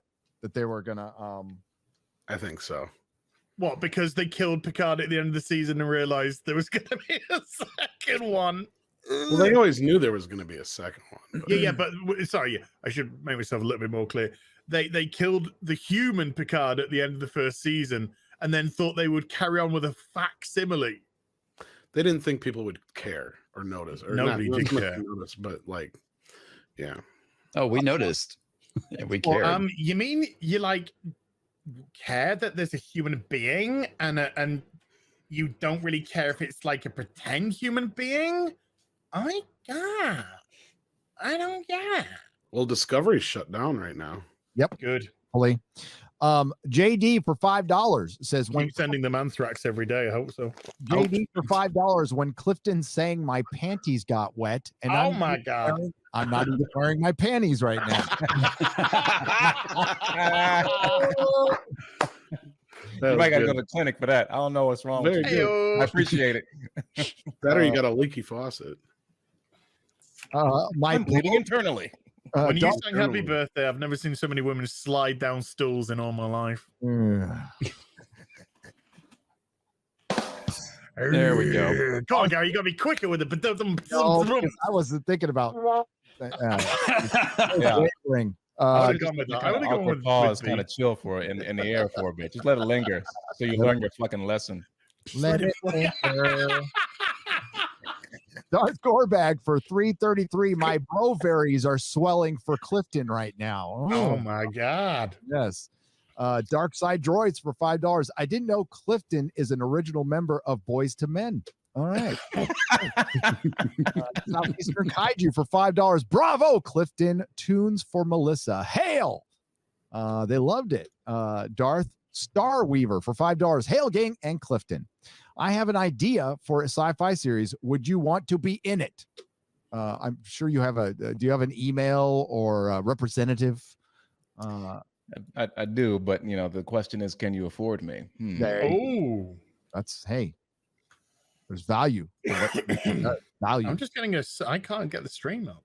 My stream's not. Mine's good. Quentin Daniels for $14.99. This is why I follow Clifton on Twitter and enjoyed him on Tim Pool's stream. A common sense gent with a great voice and statements on the current climate. His Kickstarter idea is great too. Do you have a Kickstarter idea, Clifton? I don't have. No, I think they're just kind of generally talking about just crowdfunding new projects. I think that's sort of where, similar to what the comics creators are doing. I think people need to break out and just be like, look, this is what people want. We have this idea and we want to pursue it, and hopefully down the road we'll be able to do it. Yeah, it's kind of already happening in a lot of ways. Yeah, true, very true. Warren Smith for $5 Australian says, I never heard of Clifton before, to be honest, but I'm a big new fan. Respect. There you go. Thank you, my friend. Thank you. John Miller for $5 says, thank you, Clifton Duncan. You're welcome. And Bertrand Kurt Russell for $2 says, hail, Clifton. I first saw you on Trigonometry, and I saw that too. I watched it today. Fantastic. In the gym. It was fantastic. I'll link that in the description on the upload. It's really, really good. And then, here we go. Clifton. I read this one, but it says you have a fan for life. You have a fan for life. Thank you, man. Appreciate it.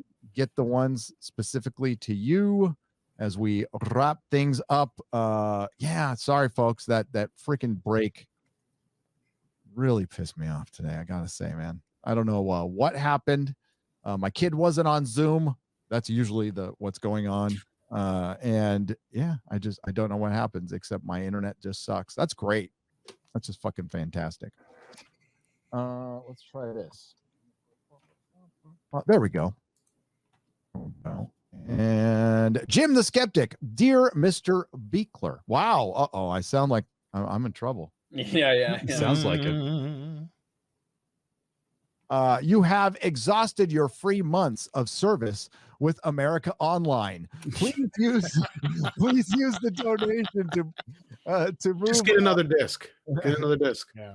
To move your little internet show to prodigy.net. Sincerely, AOL. Fucking Prodigy. Holy shit. Earthlink. Earthlink. That's Holy right. shit. Hail Friday Night Tights. Hail Clifton Duncan. Yes, I deserve that one. Hey everyone, and hi Clifton. There you go. Hey, how you doing? Good to meet you. I guess you weren't included with everyone, so you had to add the extra on the end there. But that's good. All right, so we're gonna wrap things up, folks. Clifton's been with us way too long, poor guy, and I need to eat. So Super Chat Square Up, by the way, is up on Nerdrotic Live. This will be up on Nerdrotic Live when it's done. All Super Chats will get read. I do not leave them behind. It might take a week or so, but they will get read and answered properly. And again, make sure to subscribe to Nerdrotic Live and also subscribe to Nerdrotic Daily. I run that with Perry Chan, the great Perry Chan, and he killed it this week, guys. Those videos were freaking great this week? Yeah, I know. I was in a lot of them, so I thought they were fantastic. Yeah. Yeah, he likes to stroke asses. I'm glad Az liked them. I'm glad Az I liked them. love them. All right, so let's go around the horn so these fine gentlemen can plug their channels and get out of here. Thank you once again, Clifton, and we will start with Tom. Well, hello. You can find me on Midnight's Edge and Midnight's Edge After Dark and a few other places hanging around. And we are starting a new channel, Midnight's Edge Espanol. So if you speak Spanish, there you go. Check that out. And we got a few other things coming as well. I guess it's on me. Once again, thank you, everybody. Thanks, Gary, for having me. Thank you, everybody. It's been wonderful hanging out with all my favorite Nazis. You can find me on Twitter at Clifton A. Duncan. You can find me on Instagram at Clifton Duncan Online, and at YouTube at Clifton Duncan. That's just my name. That's where I plan on posting more of my entertainment focused content. But support me and just follow me in my future endeavors and see where I go, because I'm neck deep in it now. So we'll see what happens. But thanks for everybody, all the viewers. You've been fantastic, and I had a really good time, and I can't wait to get back to Smash Brothers. Nice. We got a super chat. Zen Tolton for 100 Argentinian pesos. Clifton Duncan is right. I've been playing since I was 3. I'm 34, and I've never thought games were racist or any of this shit they say. I will always love games. Twitter can go F themselves. There you go. And Amazing Friday Night Tights. I loved Idris Elba since I saw him in The Wire as Stringer Bell. Clifton Duncan, you're speaking the truth. I think you were born in Germany. We don't roll with the Hollywood bullshit, brother. Keep up the good work, says Grin Akuma for 20 euros. All right, back to plugging there, and let's go to Comics Division. Well, for the record, I gotta set some stuff straight. My wife is Jewish, and therefore I'm probably the worst Nazi out there. God damn. You need to do better. I do. I need to do better. You do. Anyway, on Comics Division, you can follow me on my channel, Comics Division. I'm on Minds as well as Twitter at Comics Division. You can also follow me at Unsafe Space, where I talk about the Great Reset and occasionally host a live stream with Carrie. But wait, if you fetishize your wife, then you can get away with it, I think. I guess so. I think you do. Yeah. And yeah, check that. That was a great stream with Jeremy from that was pretty awesome. Yeah. Watch the whole thing. Good job. And we're going to get Carrie back very, very soon. Deranged Lunatic, aka DL for $1.99 says, Clifton, I just subscribed to your channel. Hell yeah. And it links in the description. Subscribe often. We're going to go to Ryan. Plug your channel. Well, thank you, Gary. Thanks for having me on, as always. I'm sharing my screen real quick, Gary, because I wanted to talk about a little giveaway I'm doing on my Sunday stream that I do at 3:30 in the afternoons. As you guys know, myself and Drunk 3PO both went out to Vegas on the John Bartolo show. If you guys want to be entered to win another one of these awesome Lucille bats from Praetorian Ventures, go watch this, subscribe to his channel. Put a comment below to let them know that you were there. And from all those comments over the next couple of days, I'm going to be selecting somebody and giving it away on my stream. We already have one winner, and these are pretty fucking badass. So that's the plug I got going on. Subscribe to John. Awesome dude. Watch this stream we did where I have all these fucking guns behind me, and it was badass. So thank you, Gary. No, you're welcome, and thank you. And yeah, John dropped us a couple super chats. I saw those, man. Thank you for being here, and thanks for supporting. He did. Yeah. Let me see if I can get to it. No, that's all right. He sent a couple just saying, love you guys, appreciate you all. And then he sent another one. I believe it was John 3:16. The fandom will win, or something like that. The fandom finds a way for $19.99. Thank you, John. And we got one more for what the hell are you calling? Oh no, his internet's gonna go down. I know, right? Human Kirk for 10 pounds says, Clifton, I wish we could go back to the 90s race relations. I'm African, and growing up, my hero was non-black Captain Picard. Wokeism destroyed him. Identity politics tells me I can't look past race. Mm-hmm. Bro, I mean, I wanted to be Luke Skywalker and Indiana. I discovered both the Indiana Jones trilogy and the Star Wars trilogy when I was like 9 or 10 years old, man. You know, I mean, I get it, bro. I hear you, but thank you. Perfect age for that. Absolutely. Yeah. All right. And please plug your channel. You know where I am, folks. Look, I just want to say massive thank you for Clifton for coming on. It's been real pleasure. I mean, it's so great to have a new guest, a guest we haven't had on before. That has contributed such intelligent conversation, interesting conversation, and it's just a credit that you're willing to be vocal, And I know it sounds a bit wishy-washy, but in an industry that is so discriminatory at the moment, based just purely on where you tick a box for once every 4 years, or what color, what pigmentation is of your skin, it's wonderful to have people that actually will speak just truth and be normal. And I think the more that we can just treat each other like human beings again, instead of what pigmentation we have, or what genitalia we have, or what we want to identify as, the sooner we can just get back to treating people like people again, the better. So massive thank you for coming on, dude. Would love to have you back soon. Hey, thanks, man. Love to come back. Appreciate it. Amen. And a woman. And yeah, you are welcome back anytime. It's been a great show, and just I absolutely agree with what Az just said. People ask me, like, why do we keep trying to, why don't I take that black pill? Because we have people like Clifton out there. There's a lot of people like Clifton in Hollywood who haven't found their voice. Clifton has his voice and has the nads to go out and speak his mind, and it's not partisan at all. It's not. It's common. It's not. It's common sense. And what Az says, it's just being a normal human being. Let's sit down, talk, find our commonalities, and actually we have the majority in common, and we might disagree on a few things here and there, and we don't focus on that. And if Hollywood could remember that, they would make a lot more money, and the world would probably be a little bit of a better place right now instead of so divisive. And they have played their part.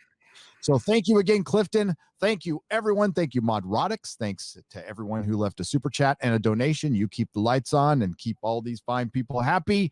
We will be back next week, and hopefully my internet will not interrupt the show. So it's going to be an abrupt ending on this one. Again, thanks to the Nerdrotics. Thanks to XrayGirl. Thanks to Perry Chan. Good night, everybody. Say bye. Bye. Laters. Bye, everybody. Bye.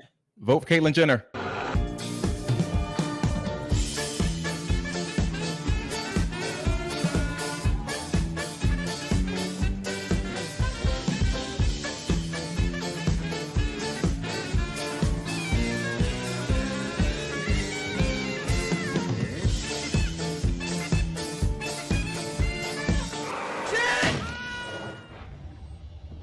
Fuck you, bitch! One more! Oh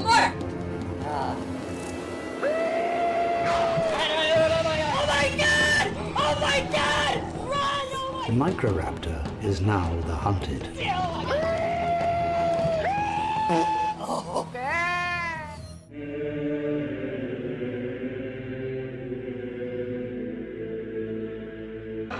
No, you wanna party with a fat bitch. Buy me diamond, give me name brand chips. Time you spend with me will be time well spent. And if I get unlucky, know I'm leaving it den. I'm a big fat, big butt, big dreams baddie. 2 minutes with me and you'll be calling me daddy. Might not pass the presidential fitness test, but notify your next of kin, I'll put you to rest. Whiny little dudes say, I'm concerned for your health. And think about my backles while they're touching themselves. They comment, I legitimately thought this was John Candy. Then whisper my name as they start to get randy.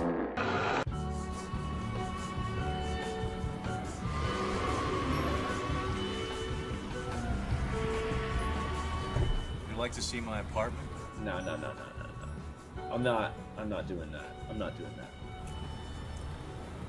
You want to come to my apartment or not? For a fucking $1,000, I'll fucking bend over, get on my knees, and close my eyes and wait till it's over.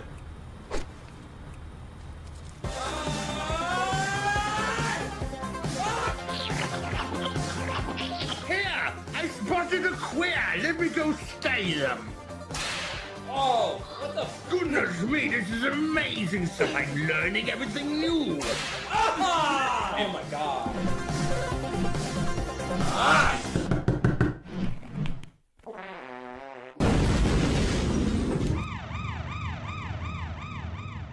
Long Ripper 69. Oh my god! Oh my god! Nerdrotic.com